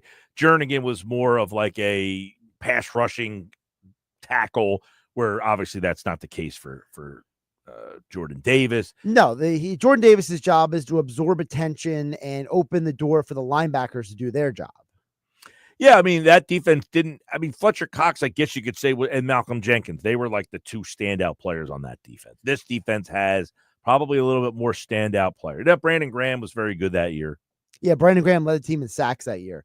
It is interesting, though, that Quinyon Mitchell is better than anybody who would play corner on either team in the conversation. The year he's having is incredible. Mitchell is... Him and DeJean have completely changed the dynamics of this defense. No question. Last year, Bradbury was awful last year. And the corner spot, the slot corner spot was different every week. The other thing that Long talked about on his podcast was that, that team in 2017, they didn't have a bunch of double-digit sack guys. It's not like they had all these guys who were getting like 10, 12, 15 sacks. And he said, you can create pressure without getting sacks. He's like, I don't care, basically, he said, that I'm paraphrasing a little bit because, not suitable for work. He was basically saying, I don't care that these guys are not getting sacks every down. He says, give me the guy who's going to get the quarterback off his spot and make a bad throw than a guy who gets me a sack. Yeah. Well, and that's like with Brandon Graham. He doesn't get a lot of sacks in his career, but he's got a lot of pressure, that kind of stuff. And look, the Eagles, we questioned the first couple of weeks of the season. Where are they going to get these sacks from? Well, they're first in the league in sacks, first in pressure rate. Since the bye week, yeah. They don't have a guy that stands out as a sack artist. But yet they are third fewest blitzes in the NFL. So, hey, guess what? Goes back to what Malcolm Jenkins said to you, Mike, at Super Bowl Radio Row. Remember, he told you, he said about defensive coordinators. A defensive coordinator doesn't need to blitz if he's worth his salt. Yep. None of these guys really want to have to. They don't want to have to do it. It's extended version of the big three for you, Mike, here on the Sports. Yeah, this is one of those games this week where, the big picture is bigger than the game this week. Sadly, Carolina's just not there. And, there's games throughout the course of a year where it's not the highest profile game, but you can't fall asleep at the wheel. Not this time of the year. But it would be extremely disappointing to lose this game, even though a loss in this game doesn't derail your season. Correct. Coming up, that 365 play of the day. We'll get that to you as we get out of here on a Friday. Happy Hour Friday, everybody. If you have something you're having this weekend for Happy Hour Friday, now's the time. Get it in. 609-403-0973. What do you have it on this happy hour Friday? Love to hear from you on that. Read off a couple that I have for you guys as well. That's next. This is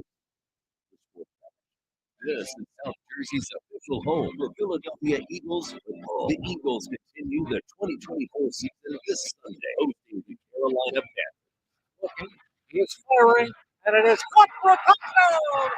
A.J. Brown. Pre-game coverage starts at noon with Merrill Reese and Mike Quick calling all the action starting at 1 p.m. This is the play-by-play home of the Philadelphia Eagles. 97.3 ESPN, South Jersey's Eagles station.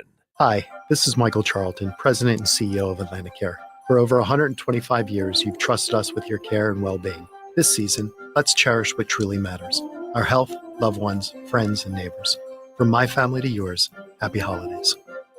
Hey, Jen, I just stopped in to say hello, and oh my goodness, look how busy it is in here. How do you get all these customers? Yeah, this month has been a record breaker for us. For a long time, we had decent business coming in from word of mouth, but we weren't growing. Lately, though, a lot of new folks have been finding us online, and that's made all the difference. That's terrific, man. I wish I could figure out how to do that for my shop, but I have no idea where to start. Just do what I did. It's not as hard as you think. Go to mylocalcustomers.com to see exactly how many searches there are for businesses like yours. If you see that there are a good number of clients searching in our area, you'll also get some suggestions for the best way to get their attention. Do you think there are a lot of people searching for my business? There's only one way to find out. Go to mylocalcustomers.com. It's quick, easy, and free.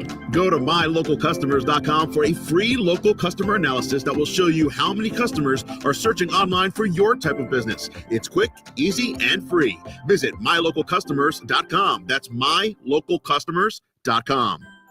Total Wine and More has your holiday gift. Bourbon for Dad, Cabernet for your sis, champagne for a co-worker, the world's greatest wines. With free curbside pickup, save money and time. Winter liqueurs like peppermint cream turn a festive cocktail into a holiday dream. Now that's a low price you'll shout out with glee when you shop Total Wine for them and for me.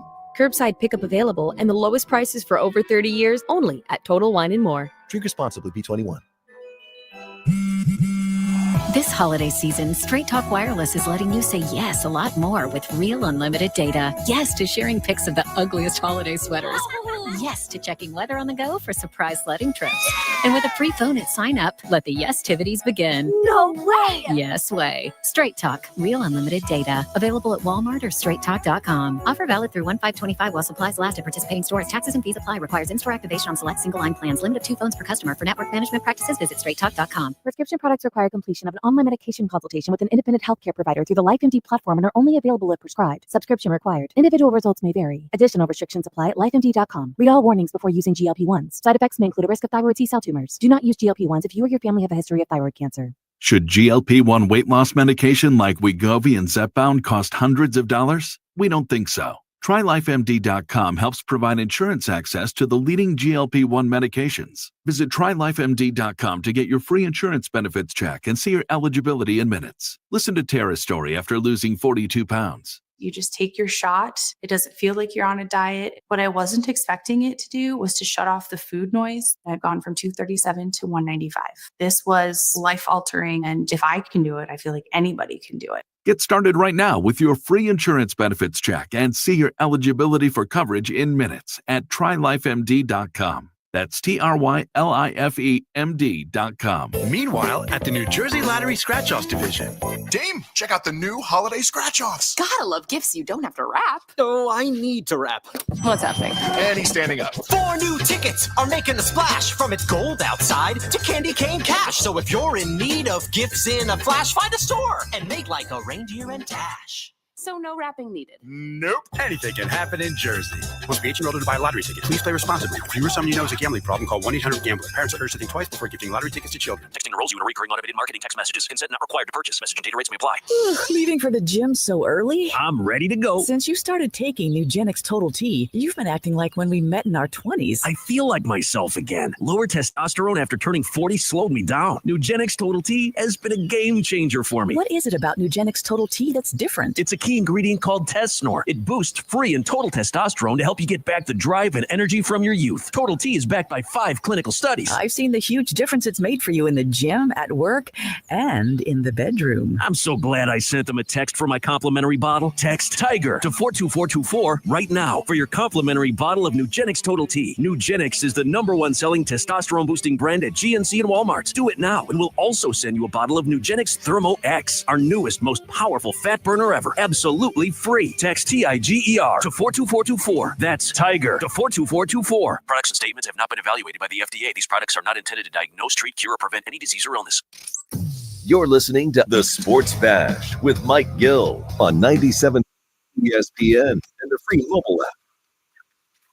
All right, time to bet 365 play of the day as we get ready to get out of here. How'd we do yesterday? Mike, you had under 239.5. But if Nikola Jokic did not score that final minute 2 left in the game, you would have hit your bet. But instead, they scored 240 points. So what's that make us on the year? You are now 75 and 52. 75 and 52. We're making some money for somebody out there. If you're playing these picks, you are thanking me. That's a lot of money. 75 and 52. Thank you. Oh, here we go. I'll give you my Eagles picks, game balls coming up in just a second. I got a lot of picks for the weekend. You ready to go? Warriors tonight -1 against Minnesota.